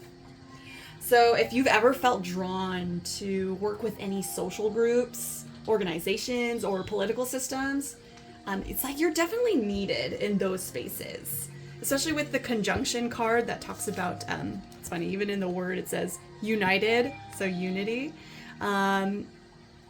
action, dominant energy, amplified. So this really tells me that this is a prominent aspect of your main character energy. So with Saturn and the waxing crescent, which is all about the structure, it's that disciplinarian. It's putting up boundaries, being fighting those obstacles, and there's a lot of authority and responsibility and sense of duty with that too. So it's a very like serious energy, but it's like that kind of energy that we need in leadership. But I like that it's paired with the 7th house and the 6th house, because this is really rooted in the center of your heart. So this power, because this can be by itself, can just be a lot of like power dynamics and power structure. But you really need to have it balanced with that heart-centered energy. And I see that present in your reading. And I love that for you. Because Saturn is a slower moving energy. It may take time. But when you're dealing with systems and institutions, or, you know, even just dealing with bureaucracies in general, it can take a while before solid change takes shape. But it is long lasting. So when you think about political systems or changing laws, you know, that does take a bit of time. But I do believe that is where the work, where those powerful movements and shifts do tend to happen that are more long lasting. With the 7th house, you know, this does talk about relationships or partnerships. So you may have a significant other that is alongside you in these battles, or kind of moving through this energy. I'm hearing power couple for some of you. If not, maybe it's just that your ability to connect and unite people, different groups. It's like you know how to relate to others and unite them, and making a contribution, whether big or small. I mean, even if you think you're just some small cog in the machine, it's just that ability to relate to others and using that to your advantage for the collective. It's like you have an ability for negotiations, agreements, contracts, and legalities. Now, with this energy too, there may be some enemies, just to be a little cautious about that. You know, people behind the back, behind the scenes. So just watch out for that, especially when you're making waves like this, and especially with greed and corruption, it's like you're going to step on some toes. So just watch out, you know, be as cautious as you can, but you are that rebellious energy with this 11th house that needs to be, that we need in this, on this planet right now. So you may be involved in social media, because you see all these social media symbols right here. So whether that way you have a platform online, or even if it's not online, even if it's just within like the community itself. I'm seeing a lot of that. With this 6th house, this rules Virgo. So Virgo, Libra, Aquarius, and Capricorn may be something in your chart. So with this 6th house, you may be involved in healing others or the health industry, maybe medical or pharmaceutical. There's a real emphasis on service to others. So I'm seeing you with your energy. What's special about you is like dismantling systemic racism or corporate greed, or let's say religious and racial prosecution or fascism. So really strong, potent energies around you. So that was really powerful right off the bat. I want to get into some of these other cards, and we're gonna find out, what do people love about you? So what do people most love about you? Let's see.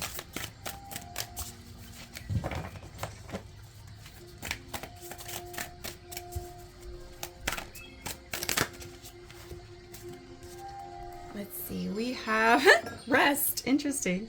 I take a step away from my stress, and then a deep breath, and then a crankiness killing nap. When I get the rest I need, I instantly become a better version of myself, able to navigate complex relationships in a single bound. When I don't, I'm not.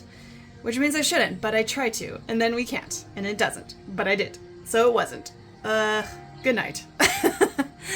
Okay.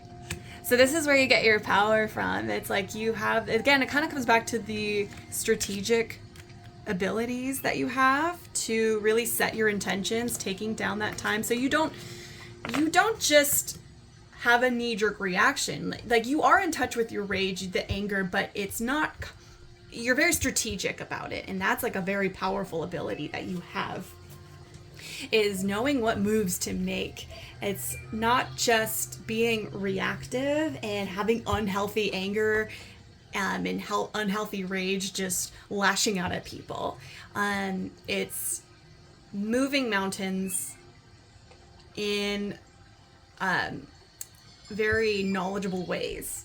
So, okay, the back of the deck too, it says wisdom. So with every relationship, I gain invaluable wisdom, continuing to learn. So yeah, so this is what that wisdom behind you. That's really at the heart of all of this. You're very wise in the way that you see things and perceive. And this is why you have this great leadership quality about you. This is why you can actually get into these institutions and really cause upheavals. Because I feel like it's those that are very patient, they persevere, can cause the most. That's why you're that change agent, really. So let's see. I want to find out. Yeah, what do people love about you? What are they grateful for about you? What do other people are grateful for?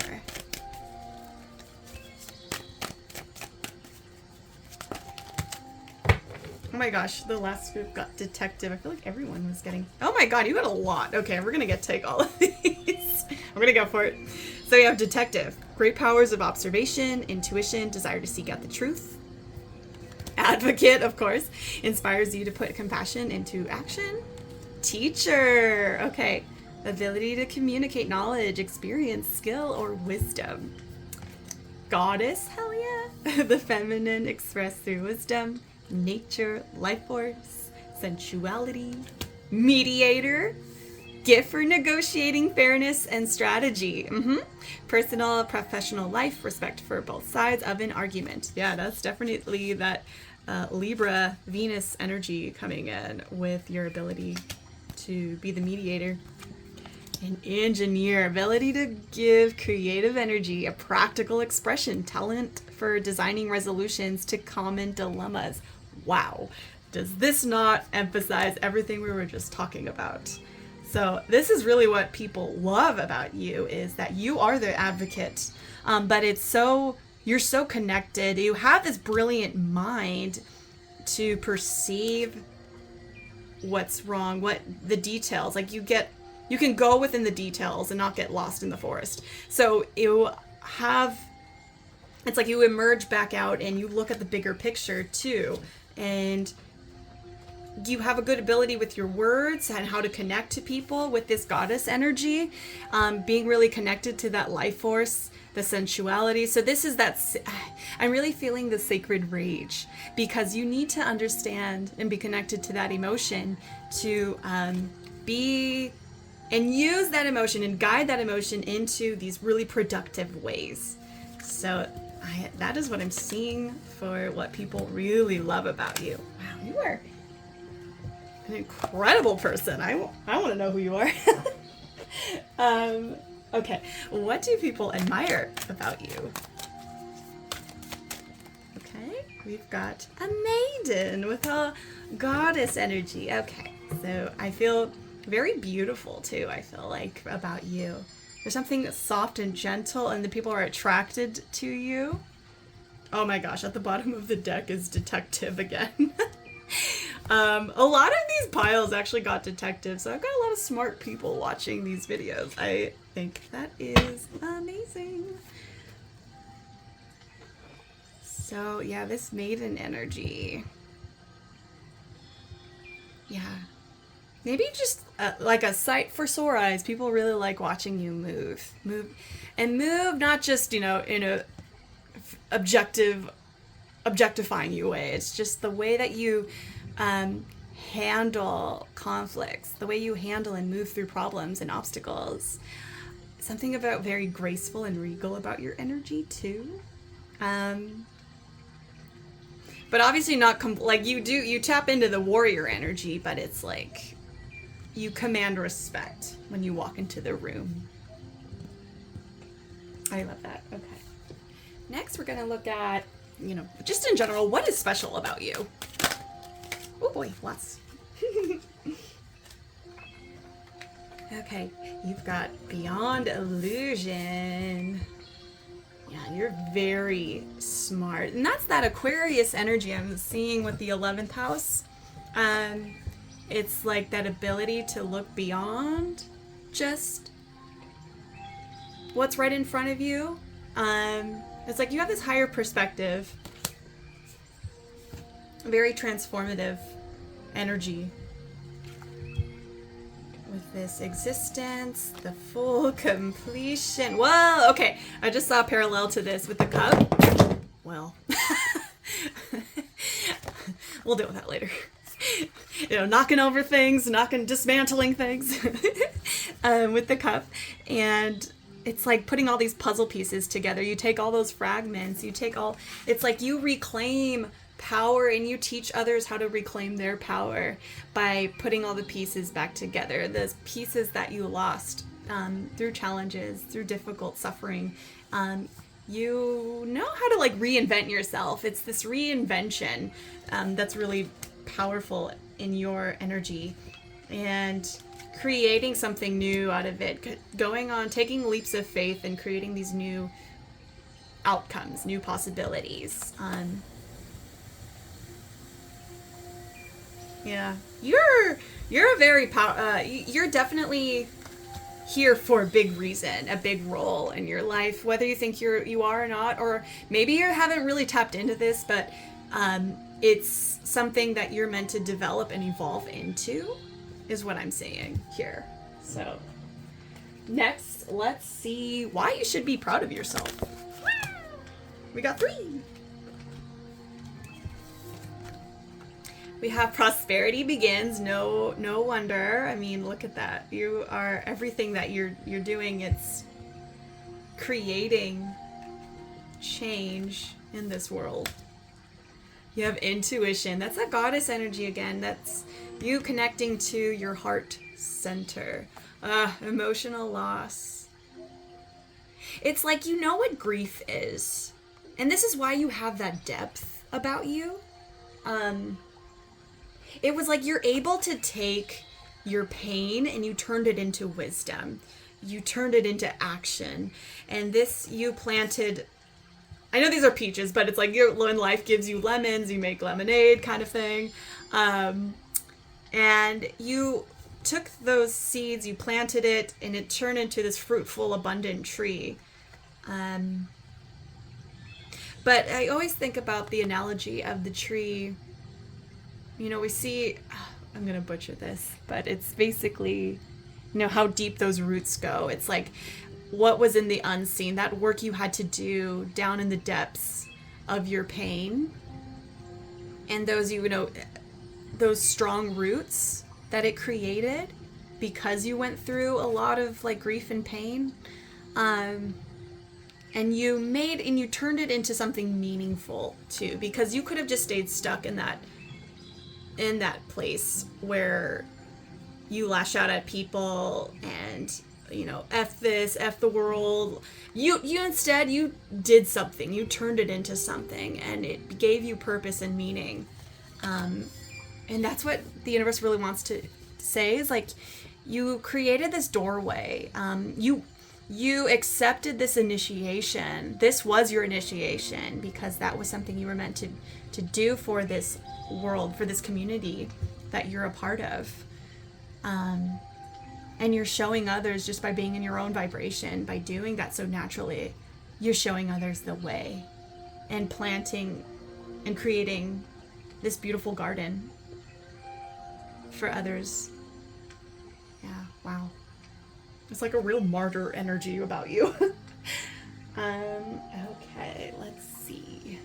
Let's find out, what is your hidden potential? What is your hidden potential? What are you not seeing?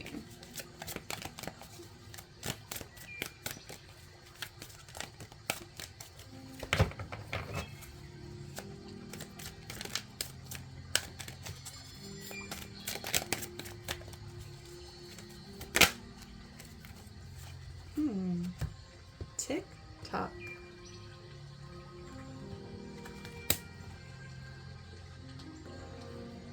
I'm gonna get another card just to kind of understand.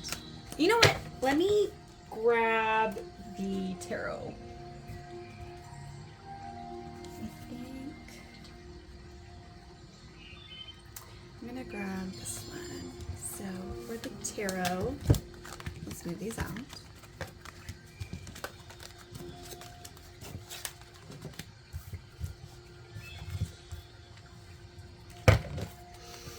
Nice tick-tock here. Ace of Swords.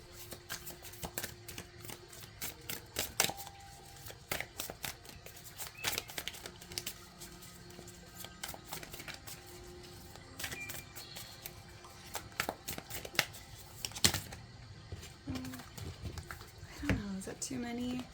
Let me see. I'll take them. So we have Five of Cups,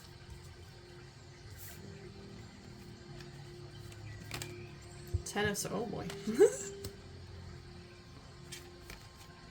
Knight of Wands, Eight of Pentacles. So this really highlights what we were talking about with that pain, because with the Ten of Swords, well, Five of Cups, it's like, I'm getting, maybe right now you could not be seeing all of this beautiful energy about you. Maybe that's not something you really like fully realized yet.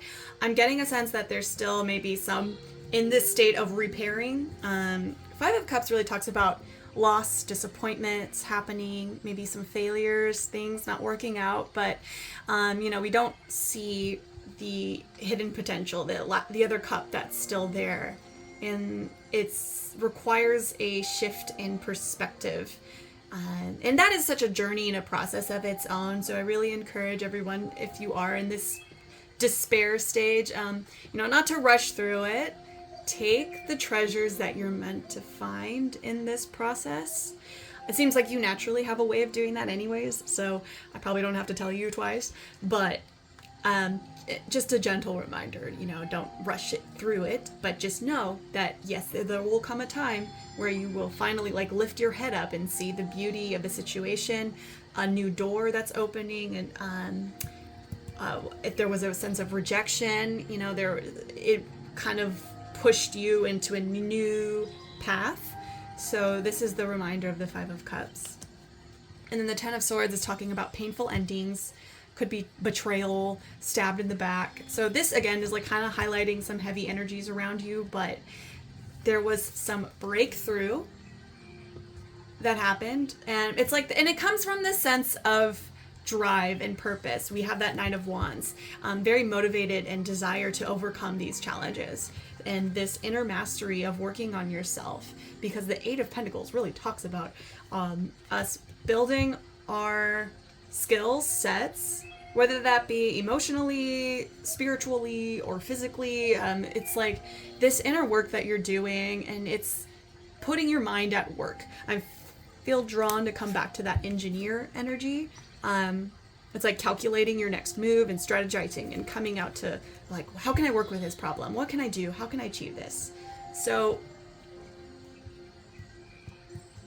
what this is reminding you about, like what your hidden potential is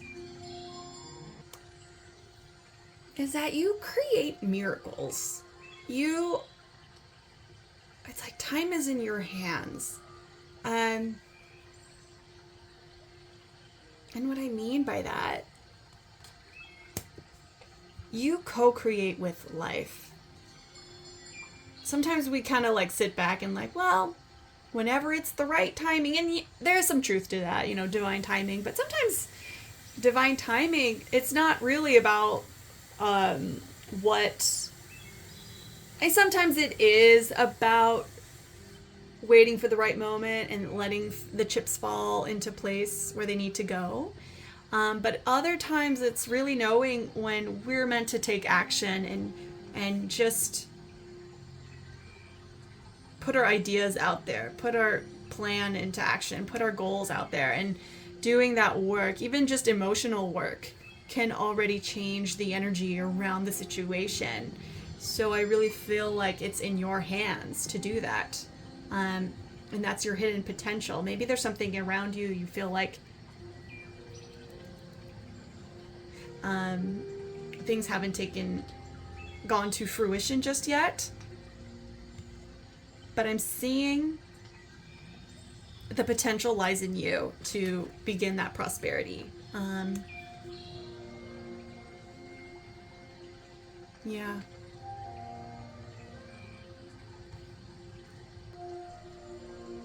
It's like you shift time.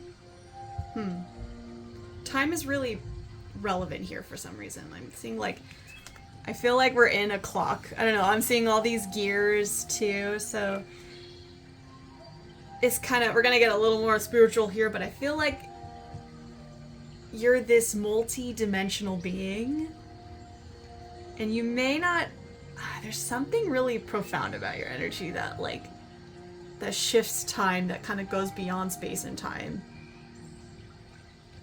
Because I'm really drawn to this intuition card too. And you may not realize it because it feels so day to day, moment by moment, but with all of this underneath you as what's special about you, it's like you're creating these new timelines, like a higher timeline for people when you stay the course to who you are. And that is what your hidden potential is. That's what you don't see about yourself. This was hidden from you, but if we kind of zoomed out of humanity and looked at a bigger scale, like, it's like you're doing such a part for healing the collective, the consciousness.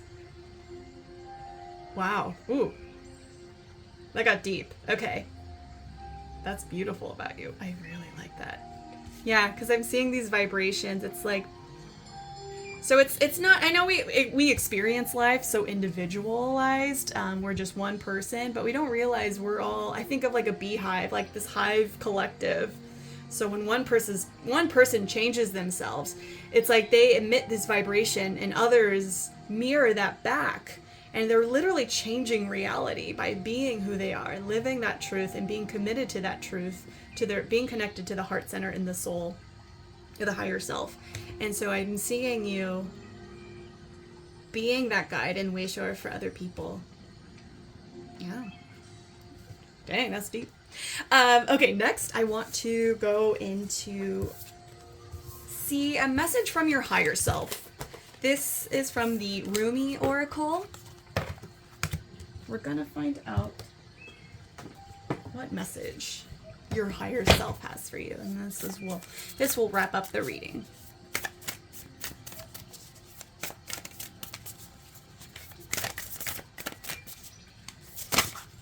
Oh gosh. Oh my gosh, the last group has beyond death is life. And then you got, or maybe it was the other one. Cosmic Heart.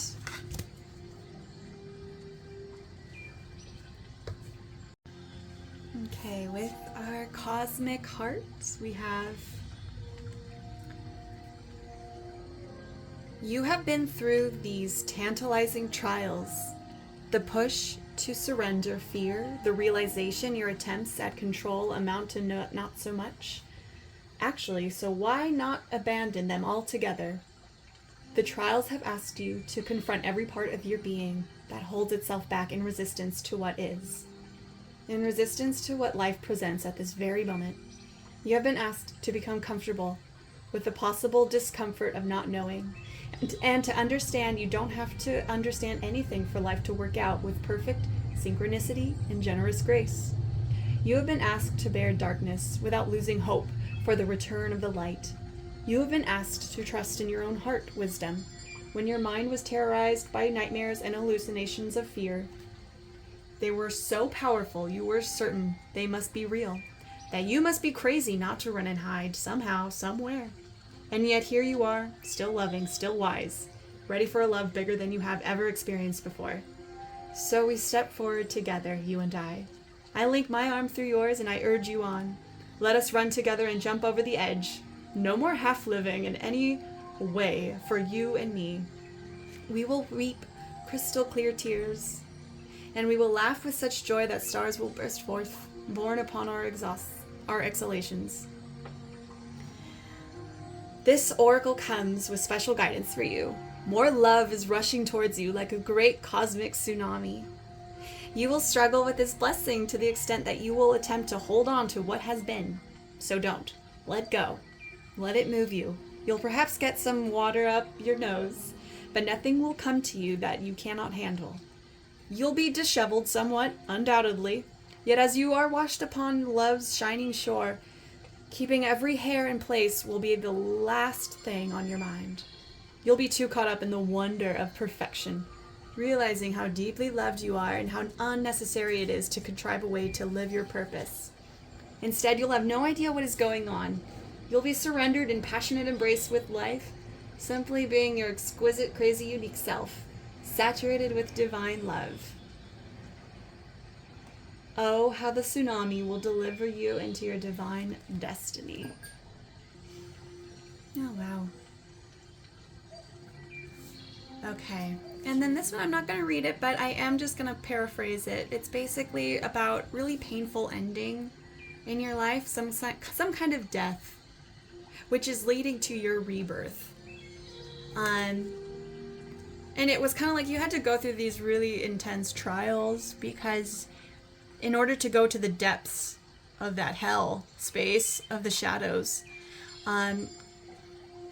it gave you so much clarity and so much wisdom and grace and how to handle bigger, larger issues on a larger stage, especially when you're dealing with these bigger energies. We need a strong person for that, somebody who can understand the nuances of complex obstacles. And you can't really get that if you live life on a surface level or haven't really dealt with a lot of emotional turmoil. Because I do see that you've been kind of wrung through the mud, dragged through the mud there. But it is creating this new life for you. And it's inviting a lot of you're going to get so much love come back to you too. So if you're not there, if you're not experiencing that right now, it's like you're doing this work, and you're gonna be so respected for it. It's like you're making points upstairs, but yeah, there's such this I'm at a loss for words, to be honest. It's so funny.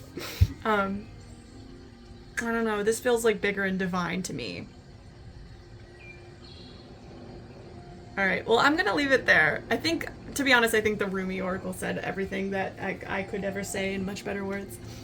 But, okay, I hope you liked your reading. I hope this resonated for some of you. It was an honor to read for you, and I can't wait to see what you do in this life. So, anyways, I'll see you in the next reading. Take care. Oh, right, my last group. Group number 5. You chose the Wings card, and it says, you never needed those wings to fly. Number 8 could be significant. By the way, you notice there's one less little figurine here. Last video it knocked over. It was like, I'm done, peace out. So it's behind my hutch here, and I will deal with that later. So, firstly, so what is special about you? I had pulled out a few additional cards to kind of get a center of your reading about your kind of like your main character energy. So I have one from the Goddess and Sirens deck, and then these astrology cards as well. So, firstly, what I picked up with this Wings card. So it reminded me, when it's like saying you never needed those wings to fly, it made me think of Dumbo. So maybe there's a connection to Dumbo that you have. And when he had his little feather and he thought he could only fly because of his feather, yet the whole time it was him who could fly. He never needed that feather. So something about that kind of like placebo effect I feel like is going on here. So what's special about you is you have the qualifications and credibility to be successful. And maybe you assumed you needed specific resources, material needs, or special connections, or whatever that crutch is. That stuff doesn't really matter. The real magic is you. You create that by believing in yourself, and maybe you're already in alignment with that truth, or some of you may just be waking up to that truth. But yeah, that you are what is special. It's your inner resources that you access. So, ooh, we've got the Sirens card. Temptation. That's awesome. So I feel like you're extremely attractive. I'm hearing lovely yet deadly or lethal. So don't underestimate your ability to attract people to your cause. There's like this irresistible energy about you. And some of you may not realize it, or you may downplay it, but honey, it is in your aura. So embrace it. Some of you might be singers or maybe musicians. I'm thinking people like hearing your voice. There's something really lovely about your voice that draws people into you. You're just very empowering and inspiring to others, and that's why they feel drawn into your energy. I'm also noticing here with this little demon monster guy, you may have to watch out and be extra cautious because you might attract lost souls or darker energies. Because I'm getting this feeling that you're like a lighthouse, because I'm also noticing this tower, but it makes me think of like a lighthouse as well in the context of the ocean. Because sirens in Greek mythology, well, in all the mythologies, they lived on like an island in the ocean. What's funny, in the early versions of Greek mythology, they also had wings. So that's a little bit of confirmation. It was like these bird-like wings that they had. So, okay, let's see what the cards you have for this. We have Ninth House. So this is all about spirituality, higher mind, philosophies, moral ethics. This is Pisces. Okay, more spiritual energy about you. Okay, that's why you attract so many people. Interesting. Right off the bat with these two, I'm getting that why people are so drawn to your energy. So obviously, yes, it's definitely incredibly beautiful, but there's something about you that people, I think you help others make sense of their own chaos. Because like, I'm looking at this like monster guy, and so maybe if you've had experience like, wow, I I really attract the lost ones here are dark, not dark. And when I say dark, it's not like that polarizing good versus bad. It's just troubled youth, or people that just kind of lost their way. And which is funny because sirens they're on that island, and sailors, when they lost their way, are kind of like they come to that island. So what I feel about you is you help others make sense of the things that are maybe chaotic in their life. And so there's this real sense of peace, and you're very compassionate. And people feel safe in that compassion because you're very sensitive. You're very dreamy and elusive, too. So that's the allure that you have. You have a natural gift for, like, teaching and connecting with others. You're very highly imaginative. I'm getting really like you're an old soul. Very spiritually connected, highly evolved there. You may have naturally had a gift of like that street smart. Like you kind of know how to pick up on others' emotions, I'm feeling. So it's like you create this feeling like that people feel understood when they're around you. And maybe the advice you give is very high quality. Yeah, your emotional intelligence is very refined and high level. I'm feeling like you have this very ethereal aura about you. Oh, and what I was going to say about the troubled souls, lost souls kind of attracted to you, I think it's because your spark, your spiritual spark that you have, that you exude, it's a reminder for others. I think that's why they're attracted to these kind of people. I know in my life I've definitely dealt with that too, and it was off-putting at first. I don't quite know how to handle it, but it was once I started to learn, like, they come because it's like you remind them of a piece of them, and that is their spirit. That is part of their core of who they are, but it's just been forgotten. It's been lost. They've been through so many life experiences and circumstances that and suffering that kind of like stamped out the fire, the flame. And so you're that lighthouse. It's like the moth to the flame. You're that reminder. So they come to you, but you just have to be careful because they do tend to largely be motivated in their life by, they live through their unconscious self. So they're not very sometimes not very self-aware, or don't have that self-awareness. They haven't developed that capacity. And so you can get trapped in that energetic vampire dynamic very easily. So while it's important to play that role and hold that space for them, it's also important to protect your energy, and have enough awareness. You kind of have to go beyond just, sometimes we get too emotional and tied into things that we don't realize we're not protecting our energy and ourselves. So it's like having that awareness when you need to tap out, or when you need to like, okay, like I'm thinking like Mary Poppins, like my work here is done. Now I leave. Get your little umbrella and leave. So yeah, it's really important to watch out for that. Okay, next card is New Moon. So this is talking about the seeding. Plant what you desire, limitless possibilities, symbolic portal to manifestation, healing. Okay. Second house. It's about your material and physical experience, work, income, money, assets, self-esteem, habits. So I'm seeing that you, maybe your work involves some kind of like spiritual work, healing work, maybe like a social worker, or if none of that, maybe you just bring this into the workspace. It's like your high quality spirit or an aura, it like brings it into the work realm. You're very likely to attract and manifest easily. I'm seeing with this new moon and this, like, with the material finances. So I feel like you're a powerful manifester for sure.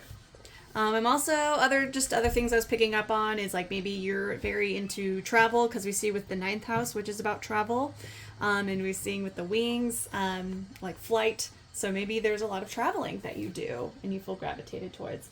Especially with ninth house Sagittarius, it's like they like to learn different cultures, explore different philosophies and minds and peoples. So I feel like your energy is meant to be kind of spread out to all of these sorts of places. It's kind of like you're doing... your energy is kind of like lifting the vibration to a higher vibration to wherever you go. So if there are places where there are these like lower dense energies, like there's just a lot of fear and animosity, anger, confusion, destitution, despair, it's like you come in and you just lift everything up. You give perspective. There's a special connection to the divine. It's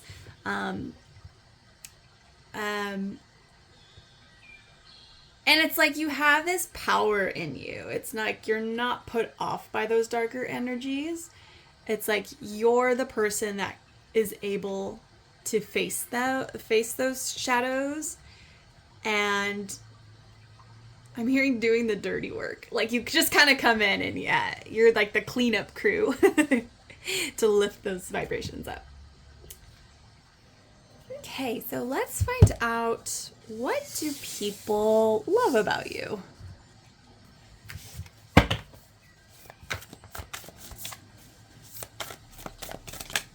Oh boy. Gentleness. Well, of course you got that Pisces energy. I speak with gentleness and I listen with gentleness. I align with the gentlest part of myself and I take joy in being receptive, open, and unafraid. I'm like a baby deer who's best friends with a baby elephant. Let's see. Daydreaming, looking at the clouds. I had little clouds here too. Yeah, people feel safe in your presence. Very nurturing. That's how you get in.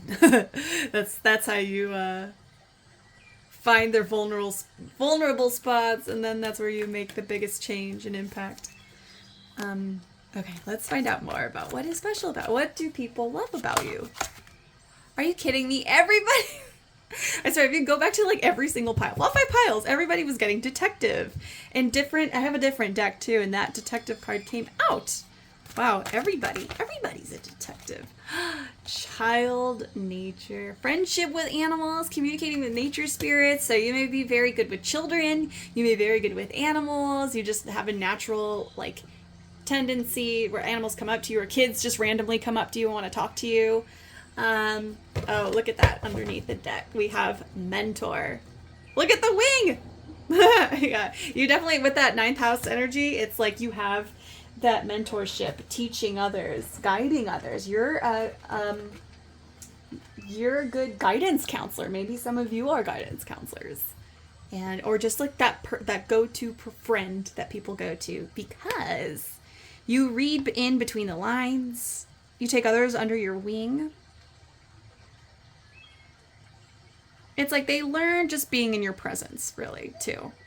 Maybe you don't even have to really speak much. It's just holding that space, and that alone is doing so much more work, infinite work, than what words could even say. Okay, wow. Let's see. What do people admire about you?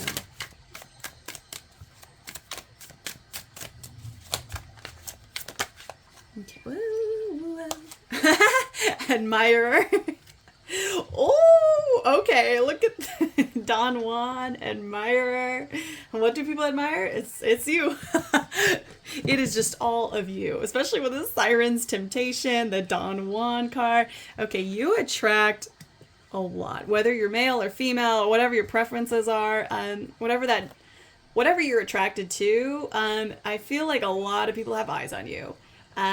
Either those that are in relationships, I feel like some of them are even looking at you because it feels like a secret too, right? They're just like, you walk into the room and they're like, who is that? I need to know her or his name. Who is she? Who is he? Yeah.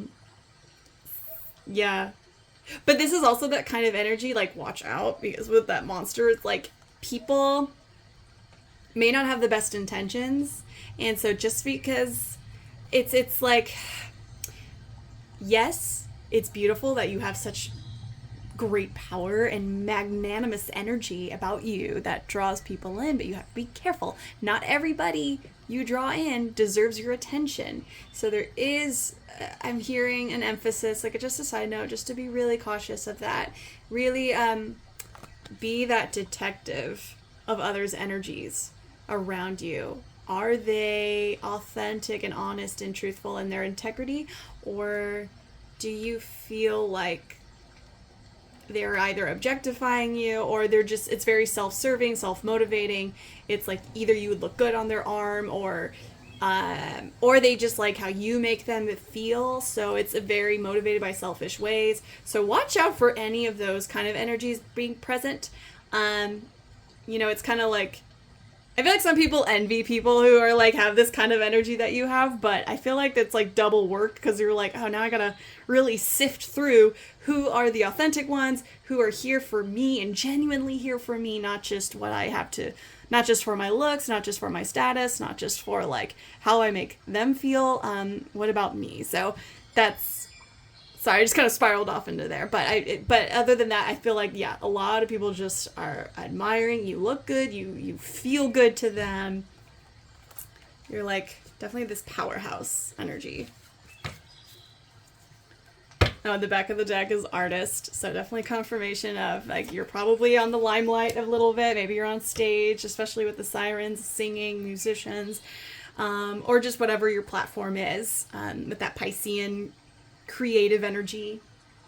Okay, let's see what other energy about you is special that people love. Rejection. I feel like the way that you reject people, this idea that they can't have you, you are that temptation for them. And so I think there's like this strange oxymoron or like polarizing thing, like they can't have you, but then that draws them more to you. And the way that you reject people, they're just like, well, now I want you even more. They love the chase of it. All right, now I want to find out a little more, just a general idea of what is special about you.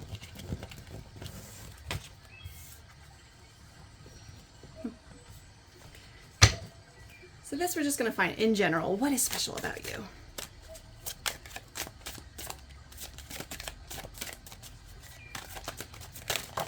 Oh God, oh God, oh God. Okay, we'll take all those. The dream. Wow. Wait. Whoa. Oh, my goodness.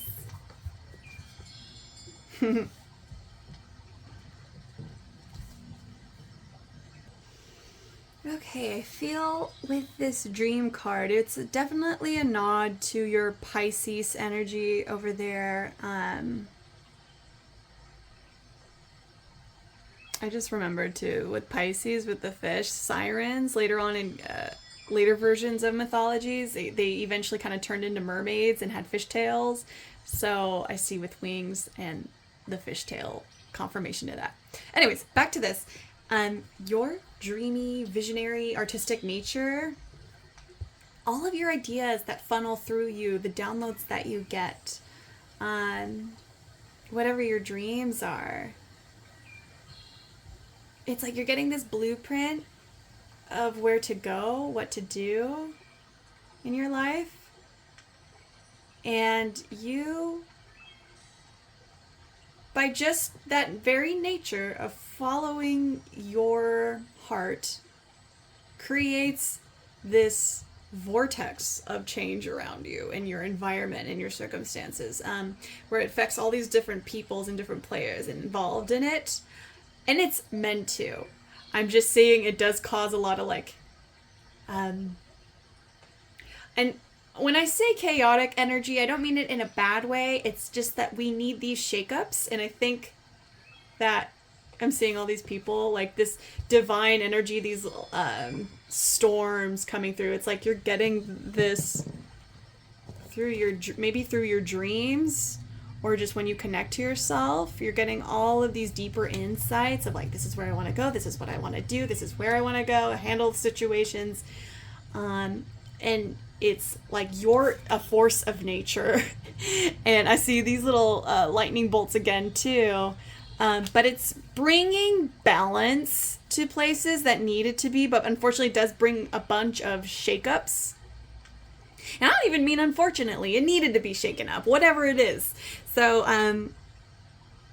I feel like if you ever hesitate about like, oh, do I want to make this decision or move or take this approach because it might cause a lot of upheaval, sometimes that is exactly what is needed. If you felt so guided to do that, within reason, I really trust everybody has a good sense of discernment.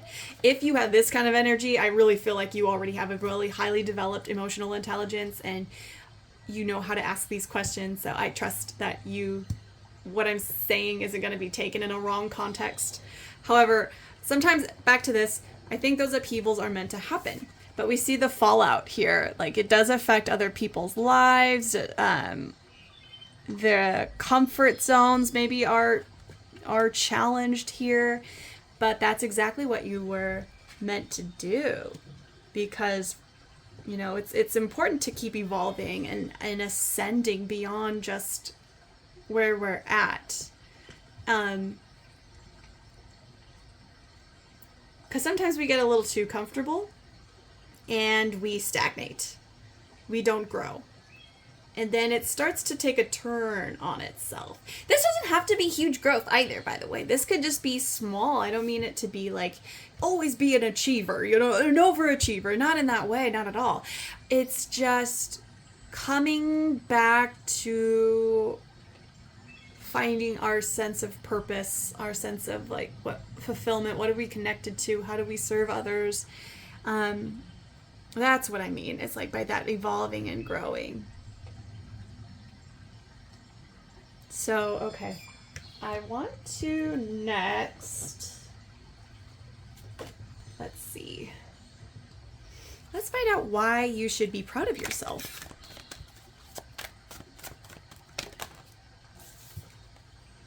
Crown chakra. So absolutely, you definitely have a very spiritual connection. And if you think you don't, I would say really look into that if you feel called to do it. Because you really have a strong inner knowing. And again, I think because you've had probably many lifetimes. Sometimes when I look at this card, I also see like other lifetimes here. And maybe you have dreams about past lifetimes. But what I mean is that sometimes why we have a very strong, highly developed sense of knowing. Like, you know, when you can look at a situation and other people may not pick up on the nuances, but you do. And you're able to interpret it for them and be like, hey, this is what's going on. This is what you're not seeing. And they're like, oh, wow, I never looked at it that way. Because you've developed this over lifetimes, this skill, this gift. You're the receiver of light. And so you have this special connection with your wisdom and spiritual insight. So maybe look into practices to help open up this crown chakra as well. So that may be where your next moves might be. You know, on the back of the deck is solitude. So that quiet time that you take to get, you're like this book too, this like, you have this inner knowing within you, programmed within you, and you'll just naturally like tap into it just like that. Okay, next is, what is your hidden potential? What are you not seeing? Oh God. Okay. Let's see. Flexible. Now I do want to get the tarot just to see real briefly what this could be about. Okay.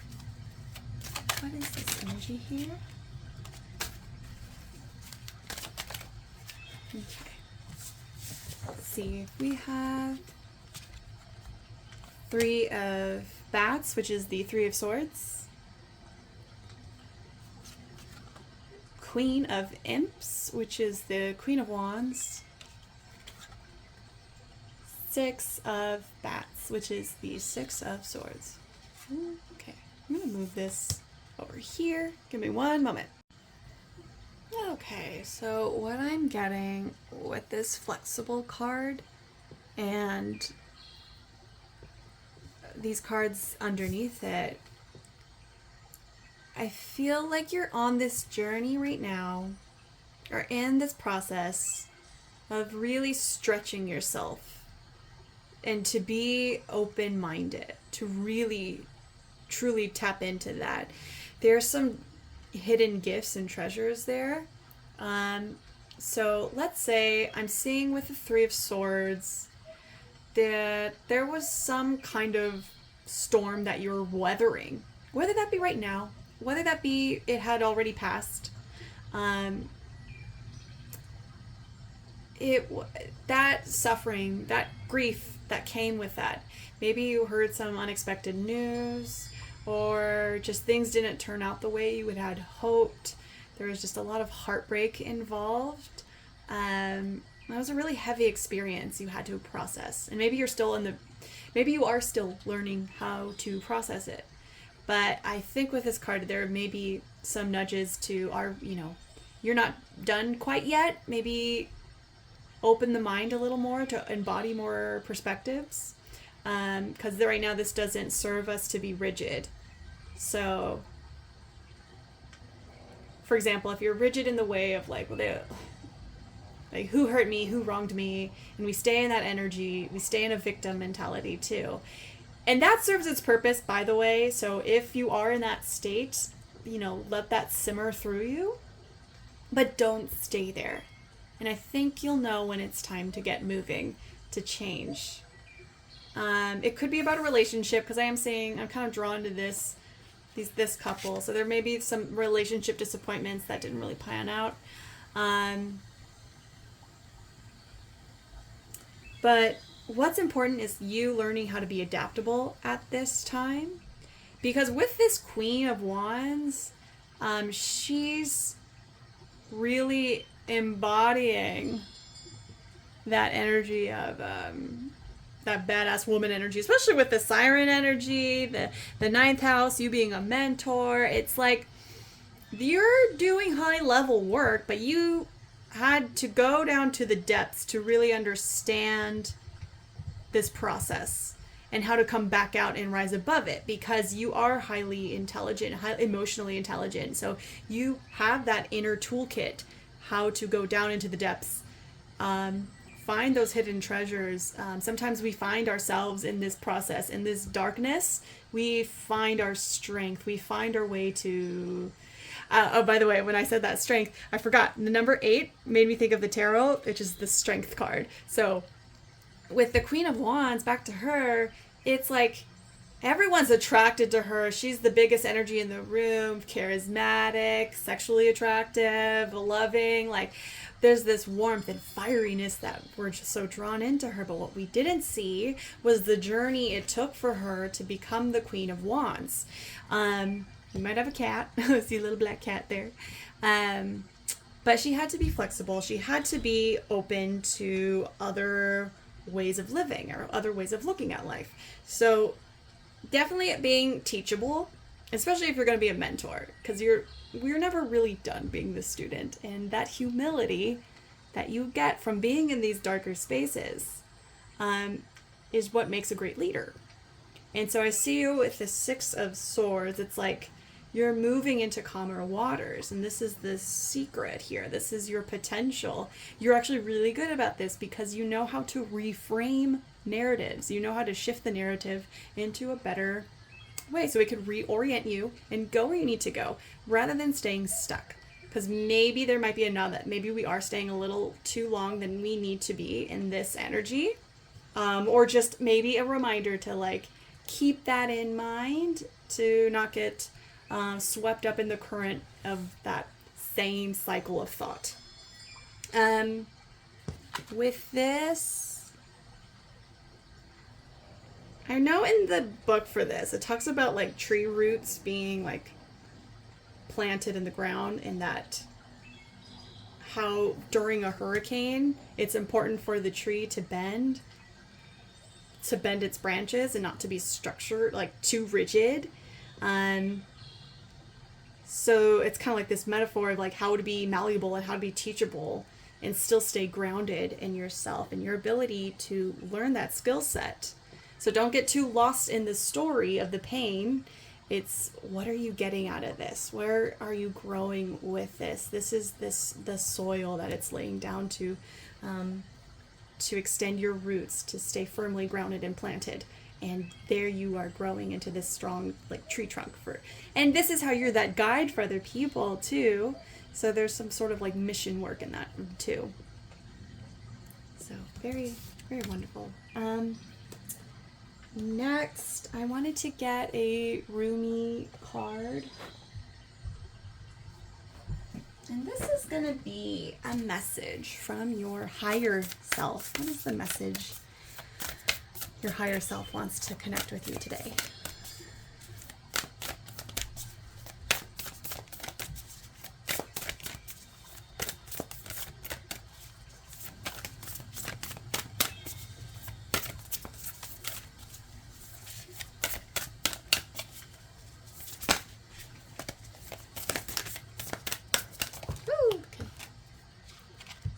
I surge on the uprising wave of love. Okay. I'm going to move these cards. Okay. So it says, you are going through a cycle, or very soon will be, by which you will be moved by greater forces than your own personal will. This is a karmic period, a time during which the movements of greater planetary bodies will have an impact upon the Earth and humanity. This is the way of things, greater cycles affecting smaller ones. The smaller ones are not less important, but they do have to bow to the power of the great in oneness with the magnificent unfolding divinity that is life itself. What we always have at our disposal is choice. Choice is how do we respond to those affecting movements and cycles. The effect of this karmic cycle now unfolding in your life is to bring you into sweet surrender and awakening into greater love. What a delicious divine destiny. However, even if we sense at one level that a shift has a positive end in store for us, we can encounter resistance and fear, born of the ego in response to the stirring of spiritual uprising. We may quake in our holy body and wonder if everything is getting out of control and into some disorder. We will be right in our sense of imminent chaos. The disorder, however, is the ego perspective, because its range of vision is too small, too limited to comprehend the greater workings of the planetary systems that move life towards love. That is as it should be. The teacup is not made to hold the ocean, just actually a cup of tea. But if we begin to imagine that the cup of tea is preferable to the ocean simply because it is more containable, how much we miss out on. Don't try to swim against the tide of your own life journey. Go with it. The divine is there waiting for you, orchestrating waves upon which you may teach the heavenly shore. Yes, the divine is there waiting for you, waiting on a picnic blanket of fabric of the heavens with the sacred feast of earthly bounty just now being unpacked in your honor. This oracle comes with a message for you. There are changes happening. There are changes happening, and they will be out of your control. This is because you are ready to be accelerated for life change. That's probably why we have that flexible card. Rather than paddling, you'll be caught up in a wave and moved farther, faster. Let yourself surge on with the energy of what is happening, leading with your heart and just going with whatever unfolds. This will bring you the best fortune and open you up to the divine destiny that is your birthright this lifetime. Wow. All right. It's interesting I was talking about planetary energies right now, because right now I'm filming this in between two eclipses. And at the beginning of this video, I was saying, like, oh, there's a lot of like intense energies going around. So you maybe are one of those people who are experiencing something very tumultuous. And that's why it was important to know that your hidden potential lies in this. This is the gift. And don't lose the goal in sight. Because right now maybe you don't have clarity of why this is happening, but it is shaping you. Because you're meant to have a bigger purpose out of this. And sometimes we have to go through these really, really rough times, rough patches, because of the skill sets we gain. I'm thinking of the quote, and there's this one reader I really like. Her name's Eye of the Serpent Tarot, but she says this quote a lot, and I think about it now. It's just stuck with me. It's from Shakespeare, and it's "Uneasy lies the head who wears the crown," and that idea is when you're a high position of authority or leadership, it's like you have to be able to handle those bigger storms. But it's through these minor ones or lower ones, or sometimes there are big life experiences too. I'm not to minimize whatever that storm is in your life, but because of what we've learned and how to go through that process, it's like we're able to take on these other things, these bigger systems of change that need to happen. Because remember how I said you are this person that comes in and changes and shakes things up. So it's important to lean into the lessons as you go through this difficulty, whatever that challenge may be, big or small, because there is something really beautiful at the end there for you. All right, group number 5, that was the end of your reading. I hope you liked it. I hope it resonated at some pieces of it. I will see you in the next one. Take care.